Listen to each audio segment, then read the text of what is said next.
मैत्रीं भजत अखिलहृज्जेत्रीं, मैत्रीं भजत अखिलहृज्जेत्रीं, मैत्रीं भजत अखिलहृज्जेत्रीम्। आत्मवदेव परानपि पश्यत, आत्मवदेव परानपि पश्यत। युद्धं त्यजत स्पर्धां त्यजत, युद्धं त्यजत स्पर्धां त्यजत। त्यजत परेष्वक्रममाक्रमणम्, त्यजत परेष्वक्रममाक्रमणम्। मैत्रीं भजत अखिलहृज्जेत्रीं। जननी पृथिवी कामदुघास्ते, जननी पृथिवी कामदुघास्ते। जनको देवः सकलदयाळु, जनको देवः सकलदयाळु। दाम्यत दत्त दयध्वं जनतां, दाम्यत दत्त दयध्वं जनतां। श्रेयो भूयात् सकलजनानां, श्रेयो भूयात् सकलजनानां, श्रेयो भूयात् सकलजनानां, श्रेयो भूयात् सकलजनानां, श्रेयो भूयात् सकलजनानां।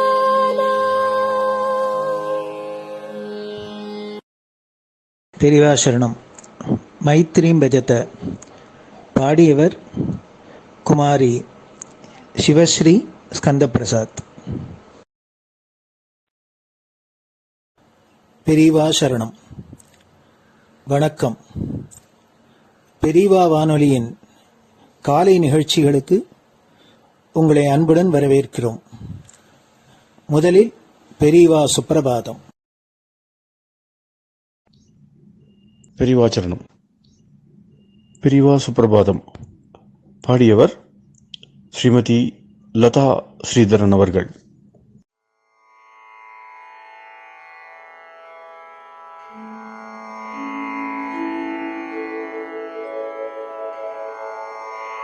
मायात्रियामासु निमीलिताक्षम्, लोकत्रियामासु विनिद्रमेनम्।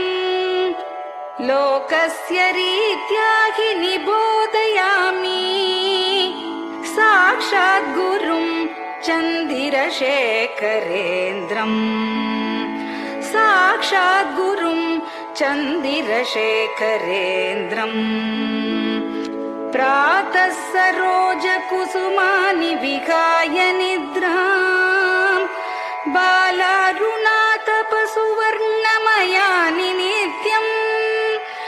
कूजन्मरालकलगं सरवैः स्तुवन्ति, श्रीचन्द्रशेखर गुरो तव सुप्रभातम्, श्रीचन्द्रशेखर गुरो तव सुप्रभातम्। भृङ्गाश्च पीतमधुमत्तविलासिनिभिः युक्ताः सरोजवनजातसुरेणुपीताः, त्वां स्तुवन्ति मधुरैः कलगुञ्जनैः स्वैः। श्रीचन्द्रशेखर गुरो तव सुप्रभातम्, श्रीचन्द्रशेखर गुरो तव सुप्रभातम् ये लालवङ्गनवमालति मल्लिकाद्याः गन्धीनि नित्यममलानि लता सुमानि अर्चन्ति पल्लवकरैर्विनता गृहीत्वा श्रीचन्द्रशेखर गुरो तव सुप्रभातम् श्रीचन्द्रशेखर गुरो तव सुप्रभातम् तुभ्यं रसालकदलीपनसादिवृक्षा कूजन्विहङ्गनिवहैर्मधुरं स्तुवन्तः माद्वीकसङ्गमधुरं फलमुद्वहन्ति श्रीचन्द्रशेखर गुरो तव सुप्रभातम् श्रीचन्द्रशेखर गुरो तव सुप्रभातम् कावेरि वारिकृतमञ्जनपूतदेहा वेदादिमन्त्रनिवहैर्मुखरीकृताशा विप्रास्तुवन्ति सततं नतमस्तकात्माम् श्रीचन्द्रशेखर गुरो तव सुप्रभातम् श्रीचन्द्रशेखर गुरो तव सुप्रभातम् भक्ताश्च ते विहितकर्म च या विशुद्धाः भक्त्यार्जिताखिल विशिष्टफलैकहस्ताः त्वद्दर्शनमगहरं परिलब्धुकामाः श्रीचन्द्रशेखर गुरो तव सुप्रभातम् श्रीचन्द्रशेखर गुरो तव सुप्रभातम् भूत्यासितेन वपुषा भुविशैव तत्त्वम् शक्त्यार्पितेन मनसा वरशाक्ततत्त्वम् नारायणेति वदता वदनेन विष्णोः तत्त्वं त्वया प्रकटितं तव सुप्रभातम् तत्त्वं त्वया प्रकटितं तव सुप्रभातम्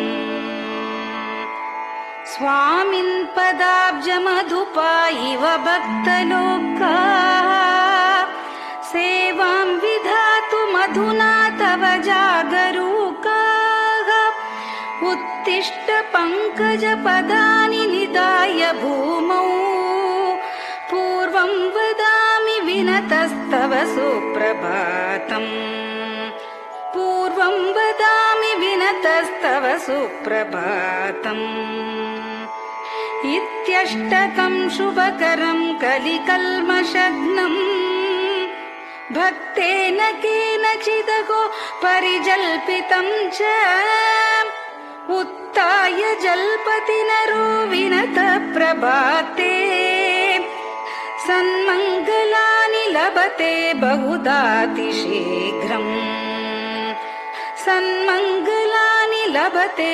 बहुधातिशीघ्रम् सन्मङ्गलानि लभते बहुधातिशीघ्रम्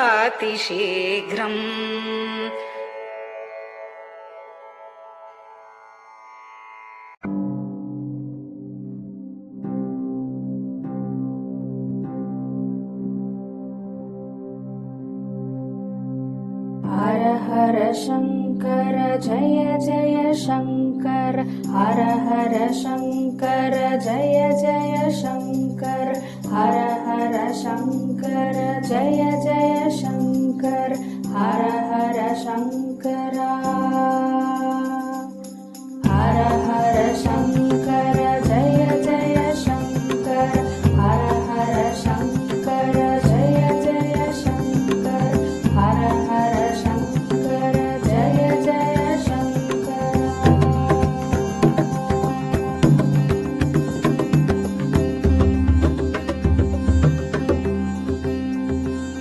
श्रुति स्मृति पुराणानाम्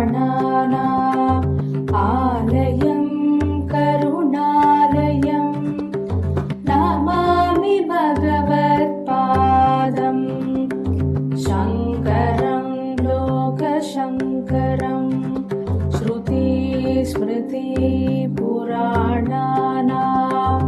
आलयं करुणालयं नमामि भगवत्पादम्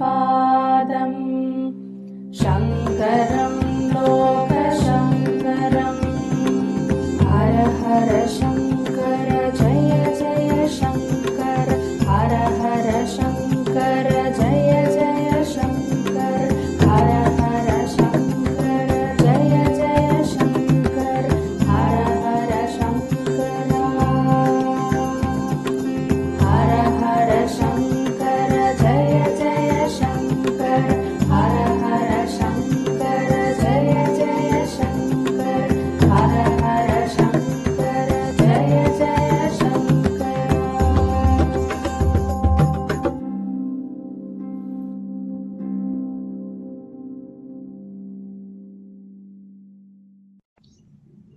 பெரிவாச்சரணம்.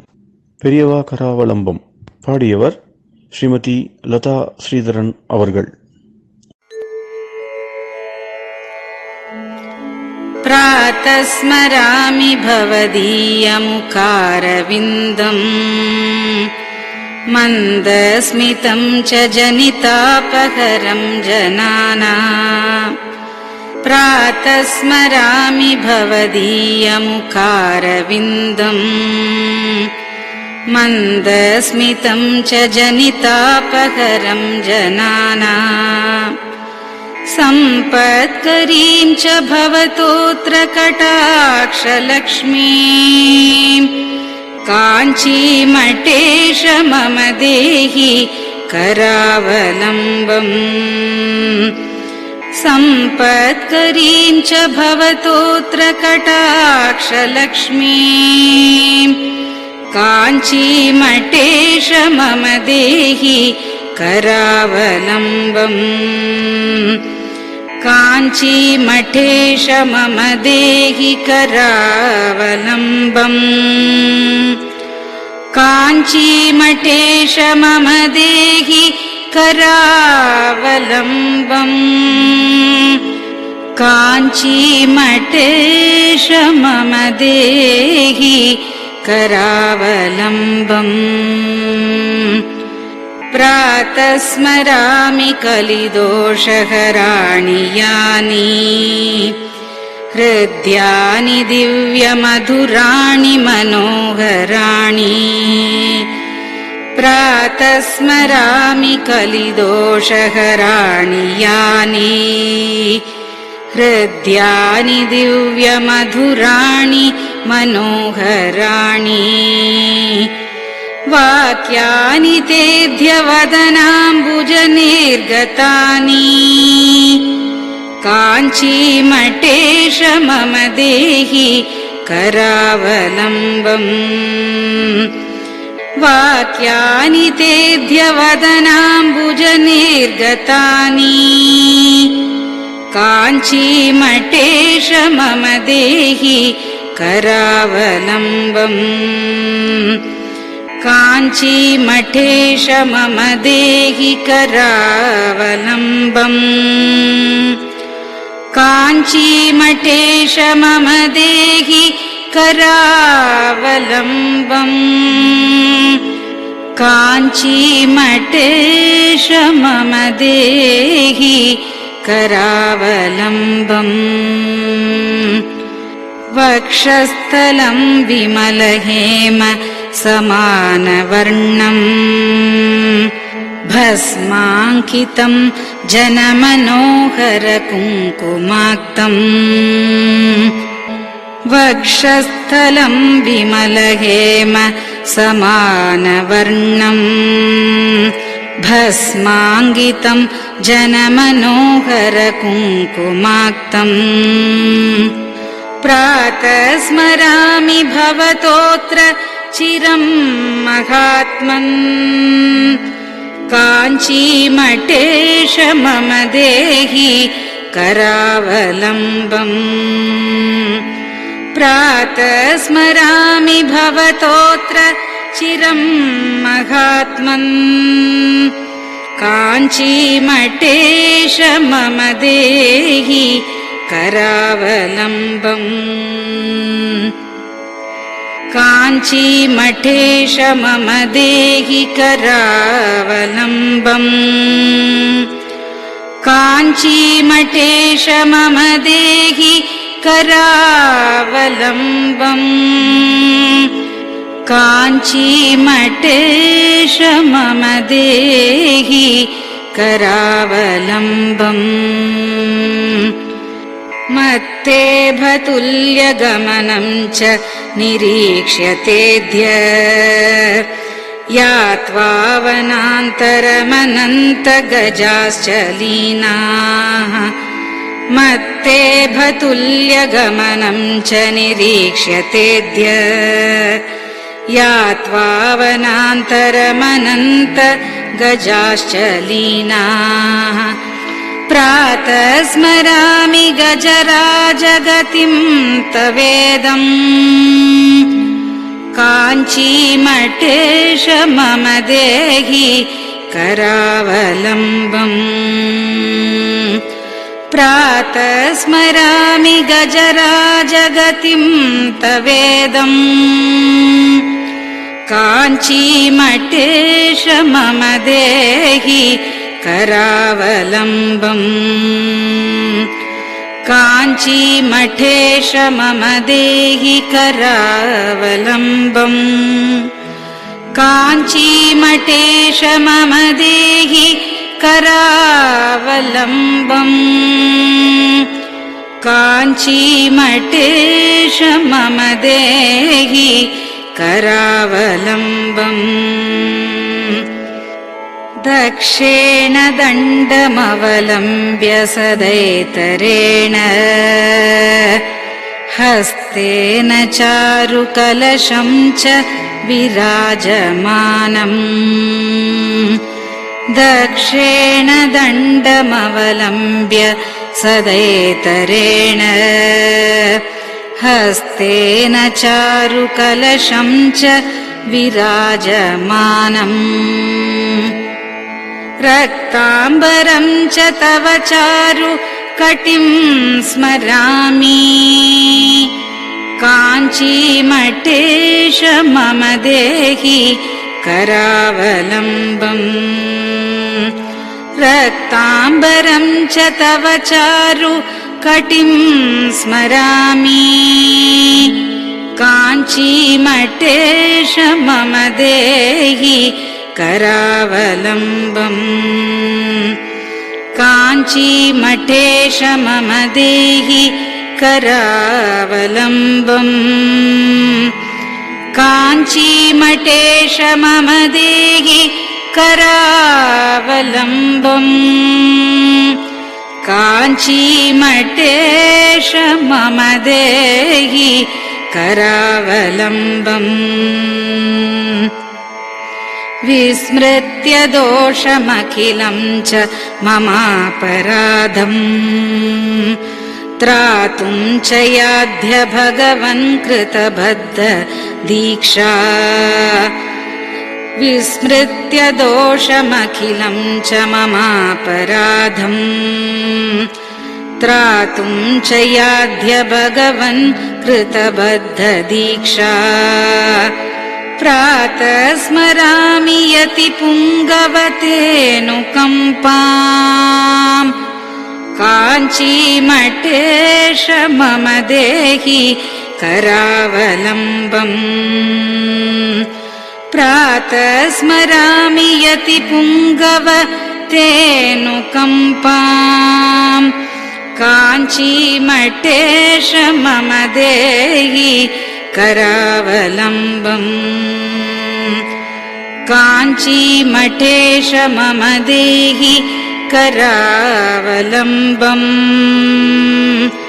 काञ्चीमठेश मम देहि करावलम्बम् काञ्चीमठेश मम देहि करावलम्बम्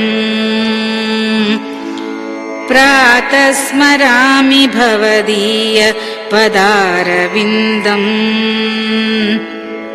यस्मात् प्रयान्ति दुरितानि महान्ति तानि प्रातः स्मरामि भवदीय पदारविन्दम् यस्मात् प्रयान्ति दुरितानि महान्ति तानि आयान्ति तानि मुहुरुद्य सुमङ्गलानि काञ्चीमठेश मम देहि करावलम्बम् आयान्ति तानि मुहुरुद्य सुमङ्गलानि काञ्चीमठेश मम देहि करावलम्बम् काञ्चीमठेश मम देहि करावलम्बम् काञ्चीमठेश मम देहि करावलम्बम् काञ्चीमठेश मम देहि करावलम्बम् स्नानाश्च पानाश्च निषेवणाश्च ध्यानाश्च पापानिलयं प्रयान्ति स्नानाश्च पानाश्च निषेवणाश्च ध्यानाश्च पापानिलयं प्रयान्ति हे तीर्थपादानुसवं पदं ते तीर्थं च तीर्थीकरणं भजामि हे तीर्थपादानुसवं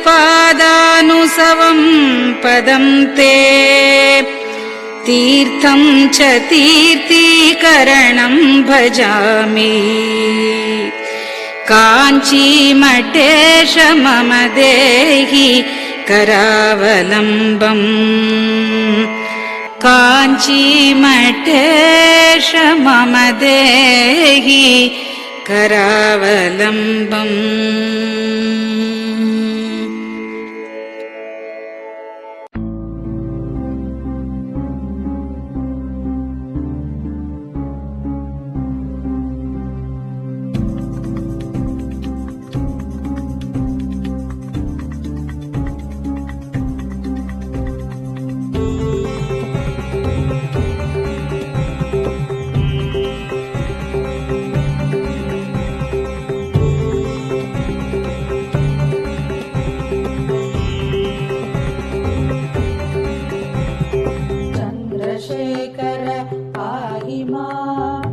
चन्द्रशेखर रक्ष मां चन्द्रशेखर पाहि मां जय चन्द्रशेखर रक्ष मां हर हर शम्भो शिव शिव शम्भो हर हर शम्भो शिव शिव शम्भो हर हर शम्भो शिव शिव शम्भो हर हर शम्भो शिव शिव शम्भो चन्द्रशेखर पाहि मां चन्द्रशेखर रक्ष मां चन्द्रशेखर पाहि मां जय चन्द्रशेखर रक्ष मां हर हर शम्भो शिव शिव शम्भो हर हर शम्भो शिव शिव शम्भो हर हर शम्भो शिव शिव शम्भो हर हर शम्भो शिव शिव शम्भो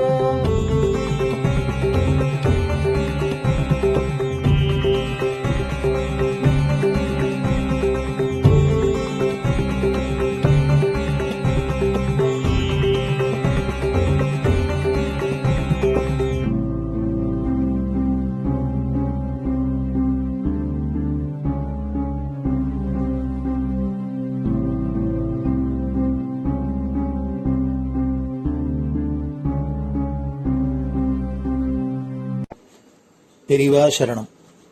பெரியவா வானொலி நேயர்களுக்கு இந்த கொரோனா தொற்றிலேந்து மீண்டு எல்லோரும் ஆரோக்கியம் பெற வேண்டி காஞ்சி மகாபெரிவா அருளிய துர்கா பஞ்சரத்னம் அப்படிங்கிற ஸ்லோகத்தை ஸ்ரீமதி ஹேமா வைத்தியநாதன் அவர்கள் சொல்ல பெரிவா வானொலியில் வழங்கப்படுறது. இது அனைவரும் கேட்டு பாராயணம் பண்ணி பயனடையணும்னு வேண்டிக் கொள்றோம். அதை தொடர்ந்து ஸ்ருங்கேரி ஆச்சாரியாள் மகாசன்னிதானம் ஸ்ரீ பாரதி தீர்த்த சுவாமிகள் எழுதிய துர்கா பரமேஸ்வரி ஸ்தோத்திரம், இத பெங்களூர் பசவங்குடியில ஸ்ரீ சத்குரு வேத பாடசாலை நடத்தி வரும் பிரம்மஸ்ரீ டாக்டர் ஸ்ரீனிவாச சர்மா அவர்கள் மாணவர்களுடன் சொல்ல, அதையும் பெரிவா வானொலியில் வழங்கப்படுறது. இந்த இரு ஆச்சாரியர்களும் செய்த இந்த துர்கா ஸ்லோகத்தை எல்லோரும் கேட்டு பாராயணம் பண்றதுனால நம்மளோட இந்த இடரெல்லாம் கலையும். அதனால எல்லோரும் இதை கேட்டு பயனடையுமா வேண்டிக் கொள்கிறோம். பெரிவா சரணம். ते ध्यानयोगानुगता अपश्यन् त्वामेव देवीं स्वगुणैर्निगूढ त्वमेव शक्तिः परमेश्वरस्य मां पाहि सर्वेश्वरी मोक्षदात्री देवात्मशक्तिश्रुतिवाक्यगीता महर्षिलोकस्य पुरः प्रसन्ना गुहापरं व्योमसतः प्रतिष्ठः मां पाहि सर्वेश्वरी मोक्षदात्री परास्य शक्तिर्विविधैव श्रूयसे श्वेताश्ववाग्योदितदेवि दुर्गे स्वाभाविकी ज्ञानबलः क्रियाते मां पाहि सर्वेश्वरी मोक्षदात्री देवात्मशब्देन शिवात्मभूता यत् कूर्मवायव्यवचो विवृत्या त्वं पाशविच्छेदकरी प्रसिद्धा मां पाहि सर्वेश्वरी मोक्षदात्री त्वं ब्रह्मपुच्छा विविधा मयूरी ब्रह्म प्रतिष्ठाच्युपदिष्टगीता ज्ञानस्वरूपात्मतया किलाना मां पाहि सर्वेश्वरी मोक्षदात्री इति परमपूज्य श्री चन्द्रशेखरेन्द्र सरस्वती स्वामिगलकृतं दुर्गा पञ्चरत्नस्तोत्रम् सम्पूर्णम्.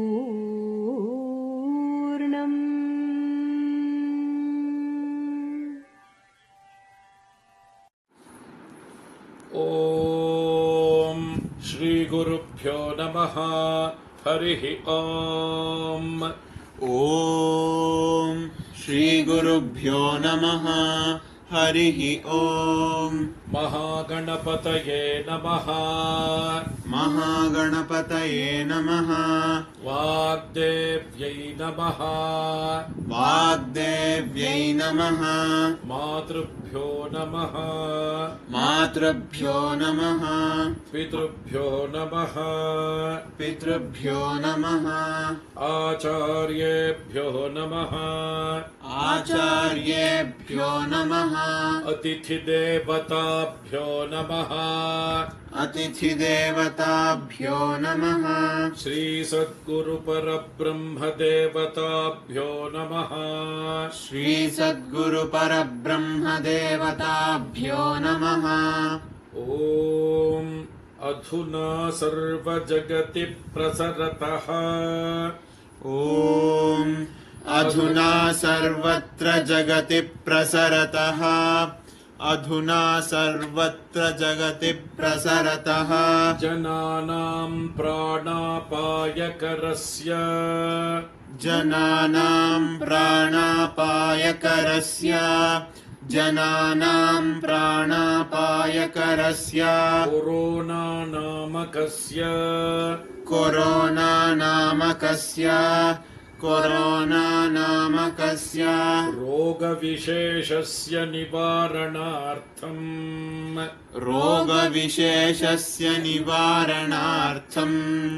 रोगविशेषस्य निवारणार्थं शृङ्गेरि जगद्गुरुविरचिता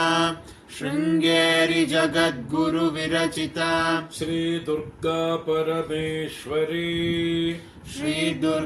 परमेश्वरी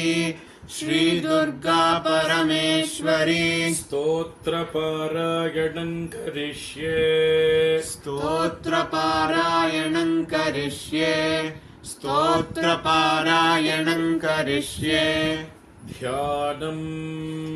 ध्यानं तान् दुर्गान् दुर्गमान् देवीं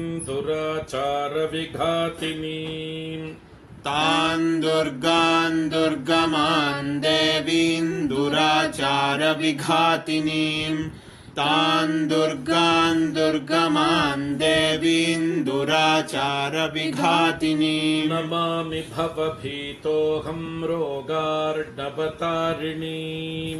नमामि भवभीतोऽहं रोगार्णवतारिणीम्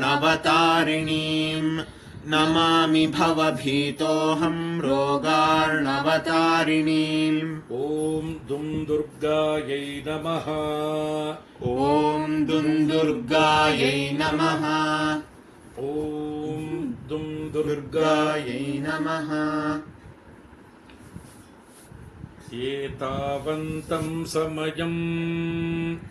एतावन्तं समयं सर्वापद्भ्योऽपि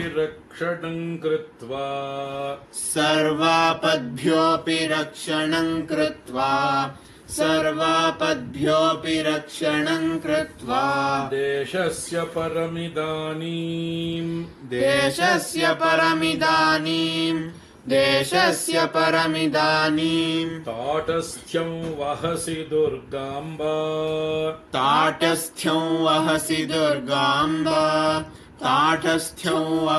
दुर्गाम्बा अपराधा बहुशः खलु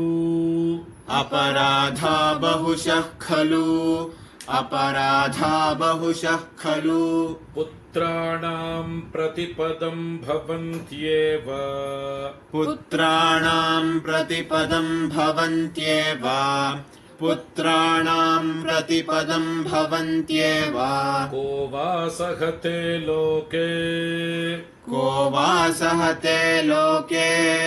को वा सहते लोके सर्वांस्तान् मातरं विहायैकाम्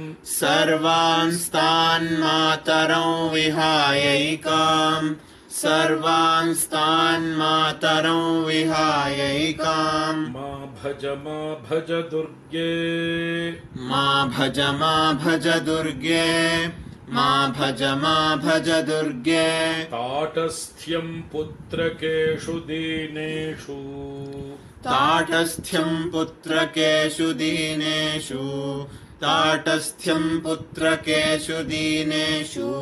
के वा गृह्णन्ति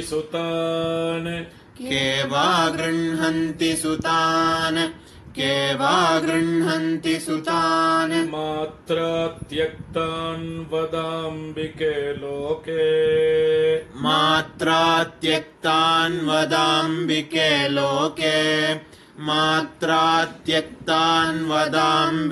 लोके इतः परं वा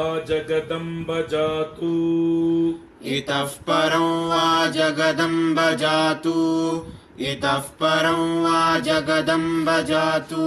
देशस्य रोगप्रमुखापदोऽस्य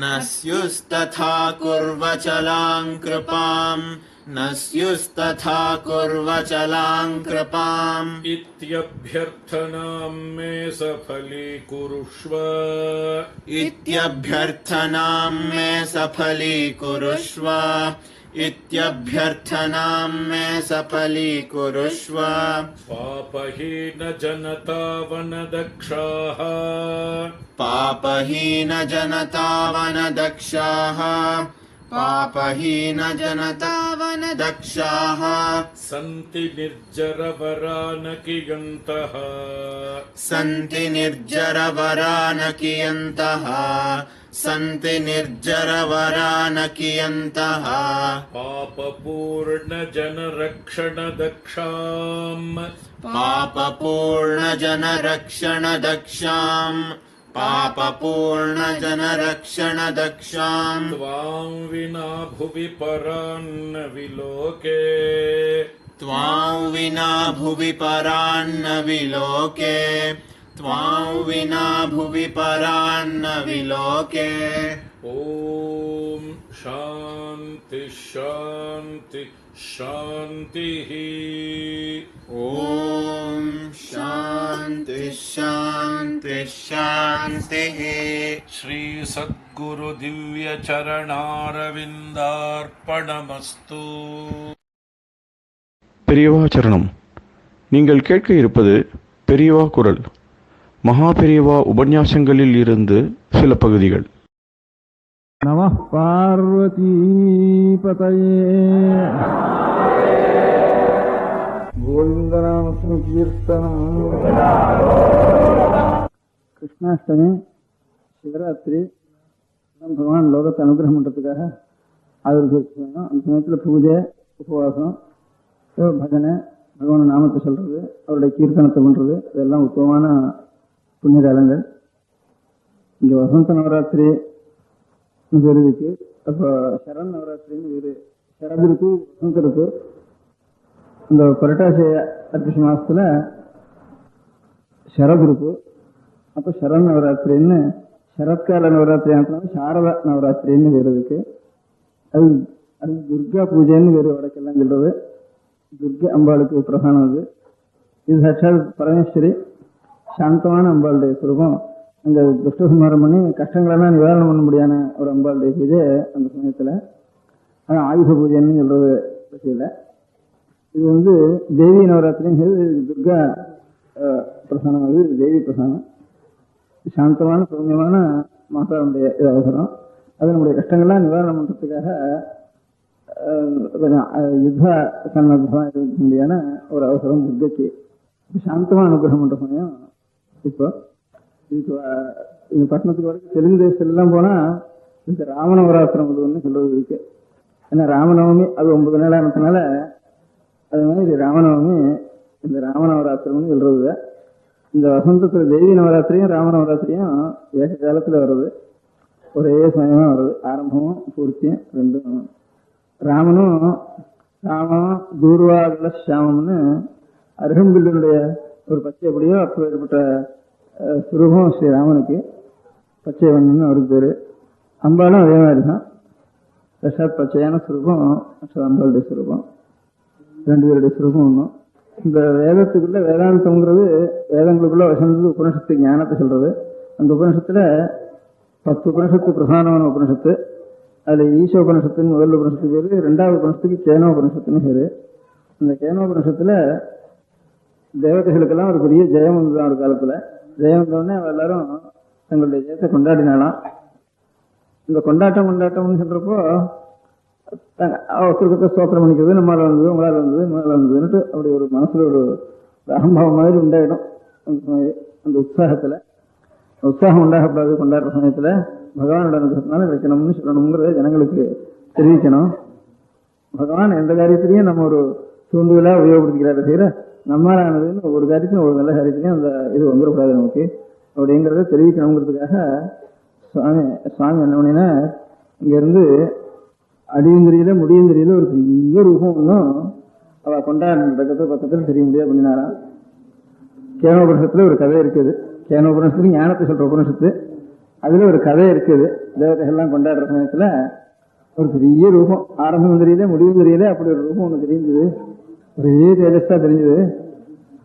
அது என்னன்னுட்டு தேவதைகள்லாம் கூட்டம் போட்டு இருக்கா பக்கத்துல, இவ கொண்டாட்டம் நடக்கிற இடத்துல, நீ போய் பார்த்துட்டா அப்படின்னுட்டு முதல்ல அக்னி அனுப்பிச்சா.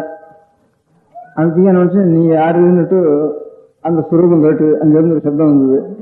நான் அக்னின்னு பேரு, எனக்கு ஜாதக வேதஸ்ன்னு பேரு அப்படின்னு கொஞ்சம் கௌரவமா சொன்னாரு அக்னி பகவான். அப்படியானா உனக்கு என்ன சக்தி என்ன, இந்த உலகத்துல சகாத்தையும் நான் வந்து தகிச்சுடுவேன் அப்படின்னா. அப்போ ஒரு சின்ன ஒரு துரும்பு எடுத்து போட்டு இதை தகை அப்படின்னா தன்னுடைய சகல சக்தியும் பார்த்து அக்னி பகவானே பார்த்து அதை இன்னும் முடியல. இப்ப நீ யாருங்கிறதுக்கு வாயில்லை, திரும்பி வந்துட்டார். அப்புறம் சரி நீ போய் இப்படி வந்துட்டே வாயு அனுப்புன்ட்டு அங்க போனோன்னா ஒரு சப்தம் வந்து அந்த சுரூபத்துல இருந்து உனக்கு என்ன சக்தின்னுட்டு உலகத்தில் இருக்கிறதெல்லாம் நான் தூக்கி வந்து விடுறேன் அப்படின்னு சொல்லி சொன்னேன்.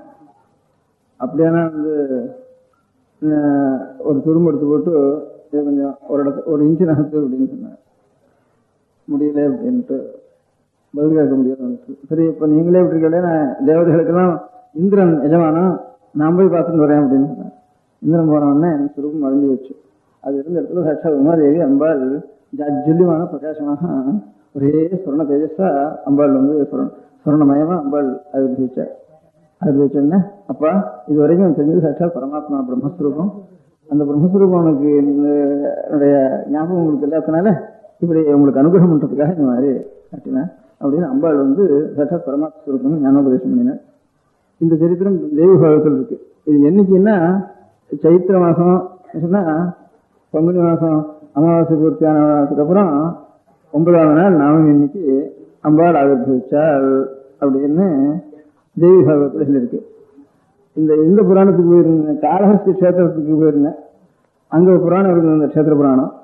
அந்த கஷேத்திர புராணத்துல சஹஸ்ர ஒரு மலை இருக்கு. அந்த மலை இந்த கண்ணப்பன் இருந்த மலையினுடைய 2 மலையினுடைய கண்டியில நிறைய மாமரங்களும் நிறைய அருவிகளும் ஜில்லுன்னு ஒரு இடம் இருக்கு. கொஞ்சம் தூரம் மலையில ஏறினதுக்கு அப்புறம் ஒரு 2-3 மைல் போய் அங்க சஹஸ்ராட்ச லிங்கம்னுட்டு இந்திரனுடைய லிங்கம்னு ஒரு லிங்கம் இருக்கு. அப்புறம் அம்பாள் ஆவிர்வவிச்சுட்டு அந்த இடத்துல மலை மேல அந்த கஷேத்திர புராணத்துல இந்த யட்சம் அங்க ஏற்பட்டது. அம்பாளுடைய ஞானஸ்வரூபிணி அவர் சொன்ன, அதனாலதான் ஞானாம்பிகைன்னு பேரு. காலஸ்தியில ஞானாம்பிகைன்னு அதெல்லாம் பேரு. ஞானத்துக்கு உபதேசம் பண்ற அம்பிகையானதுனால ஞானாம்பிகைன்னு பேரு. அதனால இங்க தெய்வ பாகத்தில் இப்படி இருக்கு, அந்த காளஹஸ்தி கஷேத்திர புராணத்துல இப்படி இருக்கு. இந்த கேமபுரத்தினுடைய கதையே இதுலயும் இருக்கு, அதுலயும் இருக்கு. இதுல காலம் சொல்லி இருக்கு, அதுல தேசம் சொல்லி இருக்கு. அங்க ஞானாம்பிகையாக அதுக்கு வச்சார் அந்த மலை மேலேன்னுட்டு அங்க சொல்லியிருக்கு. அதனால ராமனுடைய ஒரு நவராத்திரியும் தேவியினுடைய நவராத்திரியும் ரெண்டும் சேர்ந்து வருது இந்த வசந்த நவராத்திரி. அதனாலதான் நாம ராமனை தரிசனம் பண்ணினோம் அந்த இடத்துல, இங்கே தேவியை தரிசனம் பண்ணினோம். இந்த 2 இடமும் சேர்ந்து இந்த 9 நாள் இந்த நவராத்திரி வசந்த நவராத்திரியில பூர்த்தியாச்சு. அதனால அம்பாளுடைய அனுகிரகம் இந்த ஊரெல்லாம் க்ஷேமமா இருக்க வேண்டியது. ஸ்ரீராமன் எல்லாத்தையும் ரசிக்க வேண்டியவர். ராமனுக்கு ஆபதாம் அபகர்த்தாரம் தாதாரம் சர்வசம்பதாம் லோகாபிராமம் ஸ்ரீராமம் பூயோ பூயோ நமாமியம் ஆர்த்தானாம் ஆர்த்திஹந்தாரம் பீதானாம் பீதிநாசனம் திஷதாம் காலதந்தம் ராமச்சந்திரம் நமாமியம் நம கோதண்டஹஸ்தாய சந்தீகிருதராய ச खण्डिताग्रदैत्याय रामाय आपन्निवारिणे अग्रतस्पृष्टतश्चैव पारिषतश्च महाबलौ आकर्णपूर्णधर्माणौ रक्षेतां रामरक्ष्मणौ सन्नद्धः कवची चक्री शापचारिङ्गधरो इव गच्छन् ममाग्रतो नित्यं रामः पातु सुरक्षणः. மாதிரி அவருடைய சகலத்தையும் நம்முடைய குடும்பக்ஷேமம், தேசக்ஷேமம், லோகக்ஷேமம் எல்லாத்தையும் சாட்சாத் ராமனுடைய சரணத்துல நான் அர்ப்பணம் பண்ணி அவனுடைய ஸ்மரணமே பண்ணிட்டு இருந்த சகலக்ஷேமங்களும் நமக்கு உண்டாகும். அவன் அனுகிரகம் பண்ண வேண்டியது நமக்கு சாட்சாத் அம்பிகையும் ராமனும், ராமன் தான் அம்பிகை, அம்பிகை தான் ராமன். அது நம்ம வித்தியாசமே கிடையாது. இந்த ஒரு புருஷ ரூபமா அங்க அனுபவிச்சிருக்கேன், நீங்க சாட்சாத் சக்தி ரூபமாக இங்க அனுபவிச்சிருக்கேன். இந்த மாதிரி ராமனை எல்லாருக்கும் ராமன் ராமன் ராமன் தான்.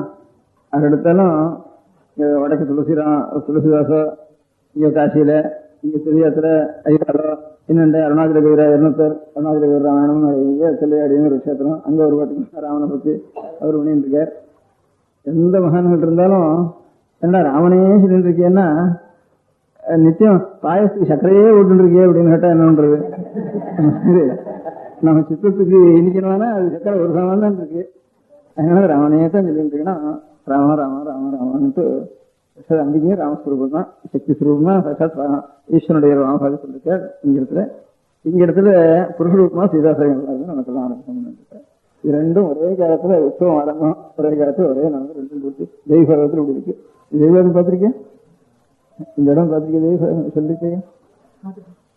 இந்த இடம் ஞாபகம் இருக்கு உனக்கு? எனக்கு இல்லையா?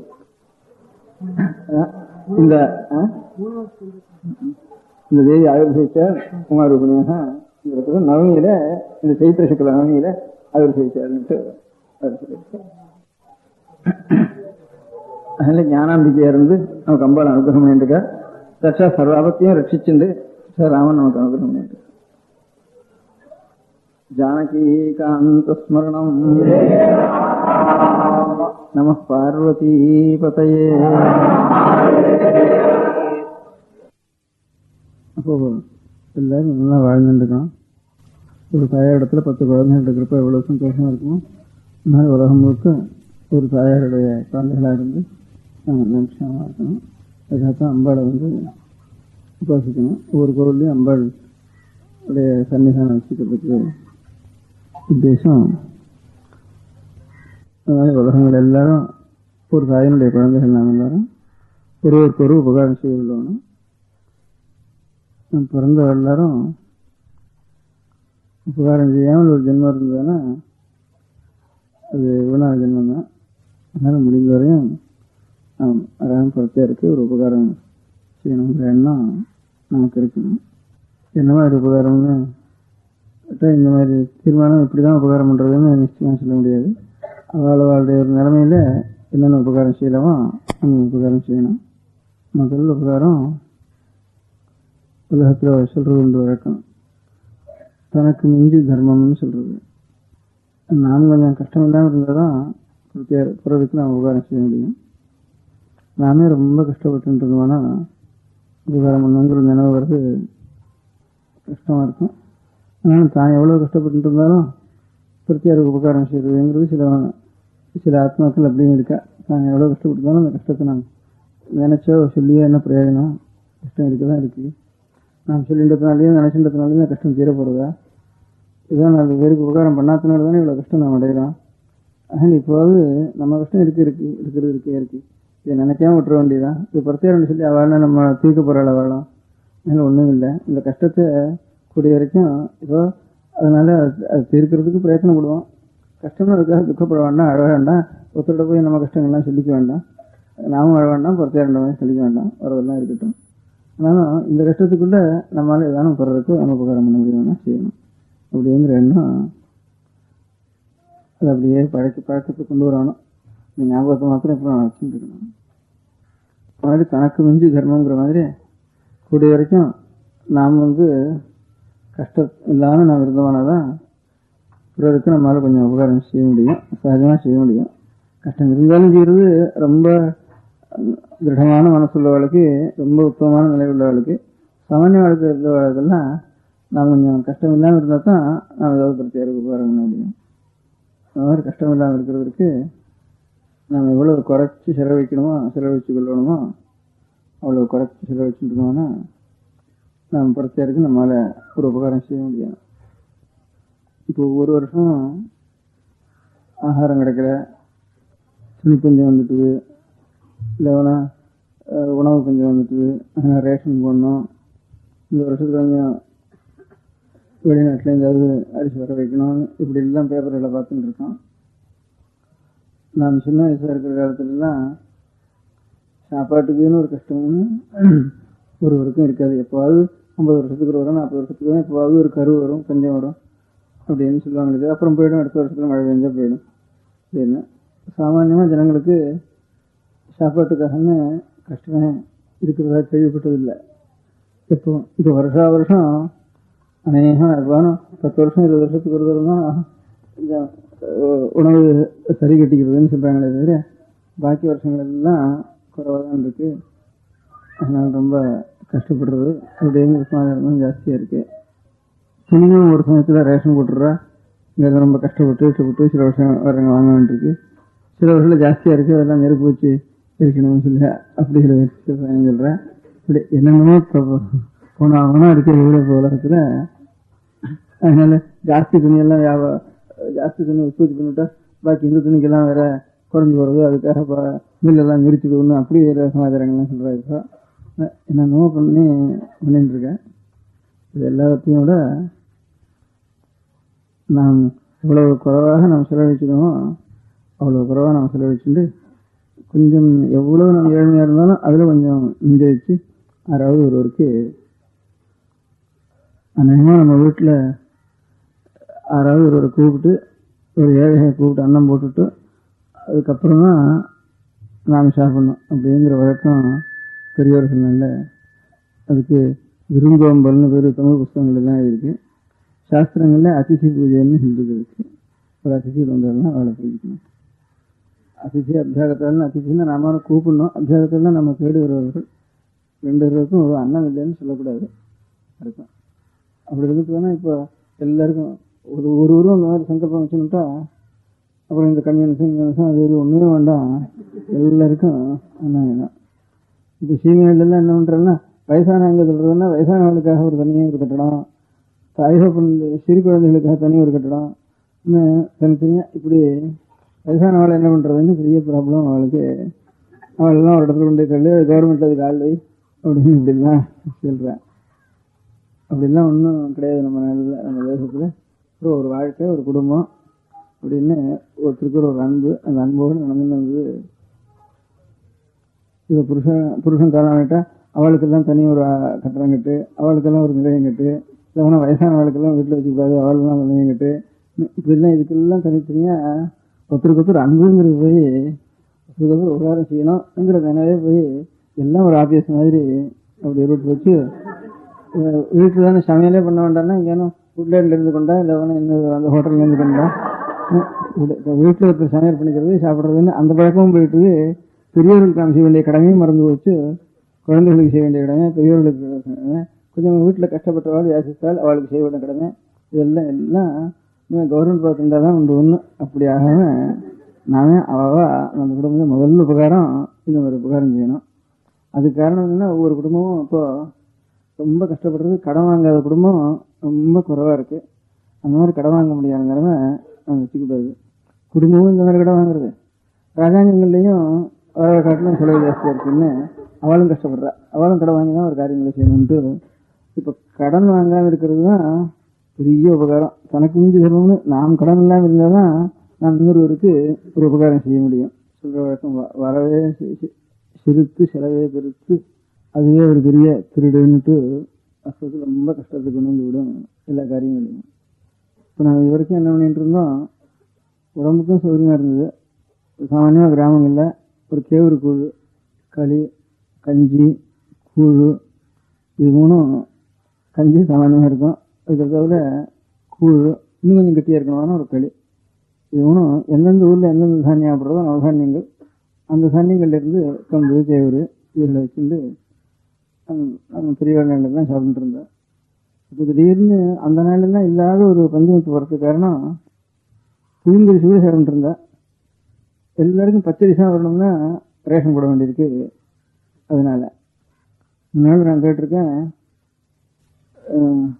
ரொம்ப ஆச்சாரம் உள்ள பூஜை, ஹோமம் வளர்க்குறது, பூஜை பண்ணுறது, இப்படி பண்ணிட்டு இருந்த பெரிய வேதம் படிக்கிறது, இப்படி இருந்த ரொம்ப பெரிய வேலை இருக்கிற எல்லாரும் கூட பச்சரிசி கொஞ்சம் பண்ணி சாஸ்திரத்துக்கு மந்திரம் சொல்லி முதல்ல போட்டு வாய்க்கு பிராணாகுதி பண்ணிக்கிறதுக்கு மாத்திரம் கொஞ்சம் பச்சரிசி வச்சுட்டு ஒரு பிடி அதுலேருந்து வச்சுட்டு பாக்கியெல்லாம் இந்த கேவரும் கூழும் இந்த மாதிரி இதெல்லாம் சாப்பிட்டு இருந்தான்னு சொல்லி நான் கேட்டிருக்கேன். வீடும் அப்படி தான். இப்போ சாமானியாக ஒரு குடியானம் வந்தது, ஒரு உடற குடியானம், அது ஒரு பறையர்களுடைய குடிசை. அதே மாதிரி தான் பிராமணர்களுக்கும் அக்ரஹத்தில் அந்த மாதிரி சின்ன குடிசையாக தான் இருக்கும். அதனால் கொஞ்சம் வைசியர் அதெல்லாம் ராஜாங்கம் அதுதான் கொஞ்சம் உயர்ந்த வீடுகளாக இருக்கும். தவிர இன்னும் அவளுடைய கடமை திரைகளோடையும் திரையும் திரையுன்னு சொல்லி கப்பல் வியாபாரங்கள் பண்ணி இதிலேருந்து நவரத்னங்கள்லாம் கொண்டு வந்து அதுவும் ஒரு இடத்துல இருக்கணும் இல்லையா. அதுக்காக வைசியர்களுக்கும் ராஜாங்கள் ராஜ்யபாரம் பண்ணணும். அதுக்காக கொஞ்சம் பெரிய மாளிகைங்கிறது அவளுக்கு இருக்கும். தவிர பாக்கி இருக்க முடியாத குடியானவர்களோ அது பறையர்களோ பிராமணர்களுக்கெல்லாம் ஆசிரமம்னு வேறு. அந்த இவரோட இப்படி தான் இருக்கும், அவரோட இப்படி தான் இருக்கும். பாக்கி இல்லை. வைசியர்களுக்கும் அரசியர்களுக்கும் மாத்திரம் ஏன்னா அந்த ஒரு கலை சிற்பம்ங்கிறது அந்த ஒரு கட்டடம் கட்டுறதுங்கிற சிற்பம் வீணாக போகக்கூடாது, அது தெரிஞ்ச மறந்து போகக்கூடாதுங்கிறதுக்காக அந்த மாதிரி வைசியாளுக்கும் அரசர்களுக்கும் மட்டும்தான் கொஞ்சம் உயர்ந்த வீடுகள் இருக்கும். பாக்கியெல்லாம் பிராமணர்களுக்கெல்லாம் ஆசிரமம் தான் இருக்கும், இவர்களுக்கெல்லாம் குடிச்சு தான் இருக்கும். சாப்பாடும் இப்படிதான், எது எங்கெங்க சாப்பிட்றோ அதான் கட்டின்னு இருப்பாங்க. அதனால எல்லாரும் ஒன்னையும் சாப்பிட்றதுன்னு வரப்போ ஒன்றும் போகாது. எது உடம்புக்கு சௌகரியம் வயறு ரொம்ப இருக்கும். இப்போ சாப்பிட்றதுனால பலம் குறைஞ்சி போகிறது சரீரத்துக்கு. அது எல்லாரும் ஒரே சாப்பிட்றதுன்னு தானே உடம்பும் குறைஞ்சி போயிடுறது. அந்தந்த நாள் நீங்கள் சாப்பிட்ருந்தா உடம்புக்கும் சௌகரியமாக இருக்கும். அதே மாதிரி சாமான்யமாக ஒரு மானத்தை ரட்சிக்கிறதுக்கு அதில் ஒரு குளிருக்கு இந்த ஒரு கம்பளி இருக்கும். இப்போ ஆட்டடையாக போட்டுருக்கான் ஒரு கம்பளி, சாமான்யமாக கருப்பாக ஒரு கம்பளி இருக்கும், இல்லைன்னா வெளுப்பாயும் இருக்கும். ஆடு மேய்க்கிறவங்க ஒரு கம்பளி போட்டுருவோம், பனியில் மழைக்க வேண்டியதுனால அந்த மாதிரி கம்பளி இருந்தால் போகிற மனுஷனுக்கு. இதுவும் முழங்கால வரைக்கும் ஒரு துணியும் மூளை போத்திக்கிறதுக்கு நேரம் போத்திக்கலாம், தலையில் முண்டாசு மாதிரி கட்டிக்கும் ஒட்டிக்கலாம். நீங்கள் வெயில இருந்ததுனா இந்த மாதிரி ஒரு 4 முழம் துண்டும், மேலுக்கு 4 முழம், கீழுக்கு 4 முழம் 6 முழம் இதோட இருந்தது. இப்போ நாங்கள் எல்லாரும் ஃபுல் சூட்டு போடுறது, சட்டை போட்டுக்கிறது அப்படின்னு வர சமயத்தில் அதிகமாக வேண்டியிருக்கு. தையல் கூலி வர வேண்டியிருக்கு, செலவு வர வேண்டியிருக்கு. துணியாக இருந்தாலும் நம்ம துணியை நாமே வச்சு இது பண்ணிக்கலாம். இது எல்லாத்துக்கும் செலவு அதிகமாக துணி கொஞ்சம் ஜாஸ்தியாக போடுறது ஒரு சமயங்களில். அதுக்காக மில்லு வைக்க வேண்டியிருக்கு. மில்லில் ஜாஸ்தி துணி ஆகிடுச்சுன்னா இன்னொரு துணிக்கு, மேல் துணிக்கும் கை துணிக்கும் கைத்தறிக்கும் சண்டைன்னுட்டு அது வேறு சண்டை வந்துடுறது உலகத்தில். இப்படி இந்த அனாவசியமான சண்டையெல்லாம் இல்லாமல் ஆகாரம் எவ்வளோ மானத்தை ரட்சிக்கணும் அல்லது குளிரை ரட்சிக்கணும், இது ரெண்டுக்கு தான் வஸ்திரம் வேணும். அதனால் யாரோ சலஹானிக்கு உர போட்டுக்கிற மாதிரி கை கால் எல்லாத்துக்கும் உர போட்டுக்கிறது வெள்ளக்காரம் வழக்கம். அது நமகனத்துக்கு கையிலே சமாதானம் வேண்டியதில்லை. அவனே சரியில் போட்டது நம்ம எடுத்துக்கலாம், தைச்ச துணியே போட்டுக்கூடாதுன்னு தர்மசாஸ்திரங்கள் இந்த இருக்குது. சீதவஸ்திரம்னு அது நாமே ஒரு ஓட்டை போடக்கூடாது. இதில் சுகமாக தறியிலேருந்து எடுத்து அந்த கோடி துணியோடு தான் நம்ம கட்டிக்க வேணும். அதே மாதிரி தான் ஸ்திரீகளும் அப்படி தான் கட்டிக்கணும், புருஷர்களும் அதே மாதிரி தான் கட்டிக்கணும். புருஷன்னா 2 துணியாக கட்டிக்கலாம், கீழே ஒன்றும் மேலே ஒன்றும் 2 துணியாக கட்டிக்கலாம். முன்னாடி ஒரே துணி கட்டிக்க வேண்டியது. அந்த மாதிரி துணியிலேயே நம்முடைய பெரியவர்களுக்கு மாதிரி சட்டை போட வேண்டிய அவசியம் இல்லை. ஆகாரத்தையும் நம்முடைய பெரியவர்கள் இது பண்ணிட்டு தான் அந்த மாதிரி எது குறைச்சலான விலையில் ஆகாரம் பண்ண முடியுமோ அது உடம்புக்கும் நல்லது. கொஞ்சம் அதிகமான பணத்தையும் செலவழிச்சு துணியிலையும் ஆகாரத்துலையும் அதிகமான பணத்தை செலவழிச்சு இது ரெண்டும் இல்லாமல் ஒரு சம்மந்தம் இல்லாமல் காஃபி வேற. இந்த காஃபி, இந்த சாமானியமாக ஒரு பட்டுப்புடவை, இது ரெண்டும் ஒரு குடும்பத்துக்கு நம்ம கணக்கு பண்ணினோம்னா இந்த ரெண்டையும் நிறுத்திட்டோம்னா மனுஷன் செத்து போயிட மாட்டான். கஞ்சி குடிக்கலாம், உடம்புக்கும் பலமாக இருக்கும். இது ரெண்டும் குறைஞ்சிட்டு தானே ஒரு குடும்பத்தில் எவ்வளோ செலவழிகிறதோ அதில் பாதிக்கு மேலே மிஞ்சி போயிடும். கடன் வாங்க வேண்டாம். ஒவ்வொரு குடும்பம் போகிறல, என்ன சம்பளம் வந்தாலும் போகிறல அப்படின்னு ஒவ்வொரு குடும்பம் அது கூலி கட்டினாலும் சரி, அது 5000 ரூபாய் சம்பளம் கட்டினாலும் சரி, அதுதான் வைதிகனாக இருந்தாலும் சரி, யாராக இருந்தாலும் கோவில் பூஜை பண்ணுறதுனாலும் ஒருத்தருக்கும் போகிறலேங்கிற கஷ்டம் தான் அவளுக்கு அதிகமாக இருக்குது. ராஜாங்கத்துக்கும் அந்த மாதிரி கஷ்டமாக இருக்குது. நாமெல்லாம் குறைச்சுட்டா ராஜாங்கத்துக்கும் கஷ்டம் இருக்காது, எல்லாம் சேர்ந்துதான் ராஜாங்கம். அதனால ஒவ்வொரு குடும்பத்துக்கும் அவசியம் என்ன, அவசியம் இல்லாதது என்ன, பெரியவர்கள் எப்படி வாழ்ந்துட்டு இருந்தாங்க. அதனால ஆம்பளைன்னா ஏதோ ஒரு துணி கீழே குடிக்கிறதுக்கு முழங்கா மட்டும் ஒரு துணி, மேலே ஒரு துண்டு, இது போகிறோம். இப்போ இதுக்கு பேருக்காவது காந்தி அந்த மாதிரி பண்ணிட்டு இருந்தேன். ஒரு துணி மாத்திரம் கட்டிட்டு நான் வந்து இங்கிலீஷ் சக்கரவர்த்தின்ற போனால் கூட அந்த மாதிரி தான் போவேன் அப்படின்னுட்டு, நம்ம குடியானவெல்லாம் அப்படி தானே கட்டின்னு இருக்கான் அப்படின்ட்டு அதெல்லாம் அது அநேகமாக மறந்து போச்சு. அதுதான் கொஞ்சமாவது பண்ணிட்டு இருந்தா. அந்த மாதிரி நாம் எல்லாரும் ஒருத்தர் பண்ணி என்ன பிரயோஜனம், எல்லாரும் சட்டையே போட்டுக்க வேண்டாம். இப்போ நம்ம அனாவசியம் வெள்ளைக்காரனை பார்த்து நம்ம ஒரு ஒன்றுக்கு ஒன்று பார்த்து பண்ணிக்கிற மாதிரி நம்ம நாட்டில் இந்த கிராப் பண்ணிக்கிற செலவும் இல்லை. பழைய நாளில் ஏதோ கொஞ்சம் குடும்பம் வச்சுட்டு இருப்பான், அதோட சரியாக போயிடும். சகல ஜனங்களும் எல்லா ஜாதியிலும் குடும்பம் தான் வச்சுட்டு இருந்தது. அதனால் கிராப் பண்ணிக்கிறதுனா இது குடும்பம்னா ஏதானா ஒரு நாள் 2 நாள் கூட சரியாக போயிடும். இதுக்குன்னா இதுக்கு வாங்குறதாமா, இதுக்கு அவனுக்கு கொடுக்குறது இல்லை, நம்ம வாங்குறதானா அதுக்கு வேண்டிய செலவு, இதெல்லாம் இது அனாவசியமான சமாச்சாரம். இதிலெல்லாம் பார்த்து கவனிச்சு நாம் கடன்லாம் பண்ணிட்டுவானா. இந்த மாதிரி இந்த இந்த ஆகாரத்துலேயும் கண்ட ஆகாரங்களை போட்டுண்டு இந்த மாதிரி பண்ணுறதுனால வியாதி வேறு வருது, டாக்டருக்கு வேறு பில்லு கொடுக்க வேண்டியிருக்கு. இந்த இதனால் இவ்வளோ அதிகமாக இல்லாமல் எவ்வளவு குறைச்சிக்கணுமோ நமக்கு ஆகாரம், இப்போ காபி குடிக்கிற இந்த பழக்கங்கள்லாம் ஒரு வருஷத்துலையாவது குறைச்சிக்கிறதுன்னு தீர்மானம் பண்ணிட்டு இன்னும் சட்டை போட்டு வேண்டாம். என்ன இது வந்தாலும் சரி சர்க்காரில் அதுக்கெல்லாம் ஒன்றா ஸ்ட்ரைக், நல்ல விஷயத்துக்கு ஸ்ட்ரைக் பண்ணலாம். அனாவசியமான விஷயத்துக்கெல்லாம் போய் ஸ்ட்ரைக் பண்ணி சண்டை போட்டுன்னு இருக்கிறத காட்டலாம். அண்ணா ஐயா நம்ம எங்கள் பெரியவரெல்லாம் ஒரு மேலே துணி தான் போட்டுட்டு இருந்தான், இடுப்பில் தான் கட்டின்னு இருந்தான், அதோடு தான் நான் வருவேன் அப்படின்னு அதோட ஏற்பாடு பண்ண. நம்ம நாட்டுக்கு புதுசாக வெள்ளக்கார மாதிரி நமக்கெல்லாம் என்னத்துக்கு அப்படின்னு. கிராப் பண்ணி வரணும்னா வேண்டாம் எனக்கு இந்த உத்தியோகம், கிராப் பண்ணிக்காக தான் வருவேன். எங்கள் பாட்டம் இப்படி இருந்தானே இப்படி இருந்தால் போகிறோம். எனக்கு உபயோகம் இருந்தால் பாட்டனை காட்டிலும் வேறு எதுவும் பண்ணிக்கும். உபயோகம் இல்லாத காரியத்துக்கெல்லாம் வெள்ளக்கார மாதிரி நாமத்துக்கு வருஷம் போடணும். அவன் என்ன நம்ம பார்த்து அவன் தான் குடிக்க வச்சுக்கிட்டுவேன், அவனை பார்த்து நாமத்துக்கு கிராப் வச்சுக்கணும். இந்த மாதிரி நம்ம ஜனங்கள் எல்லாரும் நமக்கெல்லாம் பொதுவாக பல்லு பிற 18 ஜாதின்னு சரி எல்லா ஜாதியில் நாட்டாமக்காரங்களும் சேர்ந்து ஒரு காரியங்களை தீர்மானம் பண்ணுறது ஊர் காரியங்களை. அதுதான் பல பட்டறைன்னு சரி, ஒவ்வொரு பட்டறைன்னு சொல்கிற வரைக்கும். ஆனால் ஊரில் ஒரு பட்டறை மாத்திரம் பிரதானமாக இருக்கும். பெரிய இந்த மாதிரி பெரிய ஊர்களில் ஒவ்வொரு பட்டறைகளும் சேர்ந்து எல்லா பட்டறையும் சேர்ந்து எல்லா நாட்டாமக்காரங்களும் சேர்ந்து பண்ணிக்குவேன். அந்த நாட்டாமைங்கிறது இருந்ததுன்னா அப்புறம் நாட்டாமை இருந்த காலங்களில் சரியாக நடக்கிற காலங்களில் போலீஸுக்கு காரியமே இல்லை. ஒரு ஜாதியில் ஒருத்தன் தப்பு பண்ணிட்டான்னா அந்த ஜாதி நாட்டாமக்காரர்களை கூப்பிட்டு அவனுக்கு உடனே கவரம் கொடுவா, அப்புறம் அவன் வீட்டுக்கு போகிறதில்ல கட்டுறதில்ல, அவனுக்கு கட்டுப்பாடு பண்ணிட்டான்னா அந்த தப்பு அதோடு நின்று போயிடும். அதனால இப்போ திருடுறது, பொய் சொல்கிறது, மோசம் பண்ணுறது, கெட்ட நடவடிக்கை பண்ணுறது, இது எல்லாத்தையும் அந்தந்த ஜாதி நாட்டம் சரியாக இருந்த காலங்களில் தப்புங்கிறத பாவங்கிறத நம்ம நாட்டில் இல்லவே இல்லை. அதெல்லாம் கொஞ்சம் குறைஞ்சி போனதுனால கவடி போனதுனால பாவம் கெடுதல், அதுக்கு போலீஸ்காரா, அதுக்கு ஸ்ட்ரைக்கள், இதெல்லாம் கஷ்டங்கள் இதெல்லாம் ஜாஸ்தியாக வருது. அதனால் அந்தந்த ஜாதி நாட்டம் எல்லாம் ஏற்பட்ட காரணம் எல்லாருக்கும் ஜாதி இல்லாமல் எல்லாம் ஒன்றா இருக்குதானே கட்டுப்படுத்த முடியாது ஜனங்களை. ஒரு 200 வீட்டுக்கு 300 வீட்டுக்கு ஒரு நாட்டாகம் ஜாதி நாட்டம்னு வச்சுருக்கோன்னா அவளுக்குள்ளே கொடுக்கல் வாங்கலன்னா அப்போ இவன் ஆறு எந்த குடும்பத்தை சேர்ந்தவன் நல்லா தெரிஞ்சு போயிடும். அவள் பந்துக்கெல்லாம் சேர்ந்து அப்பா இவனை விலைக்கு வச்சுட்டேன், இந்த மாதிரி தப்பு பண்ணாதே, அதுக்கு இந்த மாதிரி அபராதம் கோவிலுக்கு இதாக கட்டு, இல்லை அவனை ஒரு பிராயசித்தம் பண்ணிக்கோ அப்படின்னு சொன்னால் அப்போது ஒரு பயம் இருக்கும் ஜனங்களுக்கு. அப்படி இல்லாமல் இருந்தானா போலீஸ்னா அவன் அடிக்கிறான், நாம் கல்வத்து அடிக்கிறான், அவன் தடி எடுத்து அடிக்கிறான் அப்படின்னு ஒருத்தருக்கத்தை சண்டையாக வருது தெரியுது. ஒரு பந்துக்கள் மரியாதை அதுகளுக்குள்ளே கட்டிருந்ததுன்னா உலகத்தில் கற்றந்த வைப்புகளும் துஷ்டத்தனங்கள் அதெல்லாம் ரொம்ப குறையும் பார்த்துண்டு. அதனால் முதல்ல நம்ம குடும்பத்துக்கு தனக்கு மிஞ்சி தர்மங்கிறதுக்கு நாம் ரொம்ப ஏழையாக இருக்கிறவா எவ்வளவு குறைச்சலான விலையில் புடவை எடுக்கிறாளோ அந்த புடவை நாம் எடுக்கிறது. ஆகாரத்தில் அவசியம் இல்லாத சாமான்லாம் நமக்கு வேண்டாம். ஏதோ ஒரு கஞ்சி கிஞ்சி, ஒரு அரிசி கஞ்சியோ கோதுமை கஞ்சியோ ஒரு கேவரு கஞ்சியோ அந்த மாதிரி இது ரொம்ப குறைச்சலான விலையில் கிடைக்கிறதோ அந்த மாதிரி நம்ம குடும்பத்தை பண்ணிக்கிறது. நமக்கு 1000 ரூபா சம்பளம் இருந்தாலும் பாதகம் இல்லை. நான் ஒரு 30 ரூபாய்க்குள்ளே காரியத்தை பார்த்துட்டு பாக்கி இருக்கிறது இந்த 1000 ரூபாயை நம்ம ஆட்டம் இன்னும் எவ்வளோ குடும்பங்களுக்கு உபகாரம் பண்ணுவோம் வாஸ்தவத்தில் கஷ்டப்படுறவாளுக்கு. அந்த மாதிரி அப்போ தான் நமக்கு தர்மம்.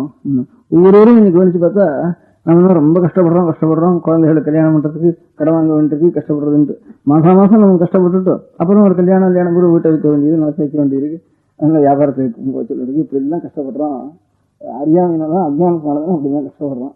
அதனால் அந்த அஜ்ஞானங்கள்லாம் நமக்கு இல்லாமல் நம்ம புறத்தையார் மாதிரி வரணும். இந்த அனாவசியமான செலவெல்லாம் இந்த குடிமைக்கு பிரிச்சுக்கவே வேண்டாம், காஃபி வேண்டாம், புடவை கொஞ்சம் அதிகமாக எவ்வளவு குறைச்சலான இப்போ ஒரு குடியான ஸ்திரீ இருக்கா, ஒரு கூலி செய்கிற குடியான ஸ்திரீ அந்த மாதிரி கூட அவளுக்கு மானம் ரசிச்சுக்கு இல்லையா, அந்த மாதிரி நம்ம ரசிச்சுட்டா போகிறோம். உயர்ந்த இது வேண்டவே வேண்டாம். இது இன்னொரு தோஷம் கூட இருக்குது. ஒரு பட்டு எடுத்தோம்னா அதில் எத்தனை புழுவை கொண்டும் ஒரு கோடி புழுவை கொண்டும் ஒரு புடவை வேண்டியிருக்கு. இந்த பாவம் நமக்கு என்னத்துக்கு? பட்டு பூச்சியிலிருந்து தான் வர வேண்டியிருக்கு. அந்த பூச்சியெல்லாம் வெந்நீரில் போட வேண்டியிருக்கு. அதில் போட்டு தான் நாம் எல்லாம் துணியை பண்ண வேண்டியிருக்கு. இவ்வளோ பாவம் வேறு. இந்த பாவம் தான் நமக்கு கஷ்டமாக அப்புறம் சேர்றது.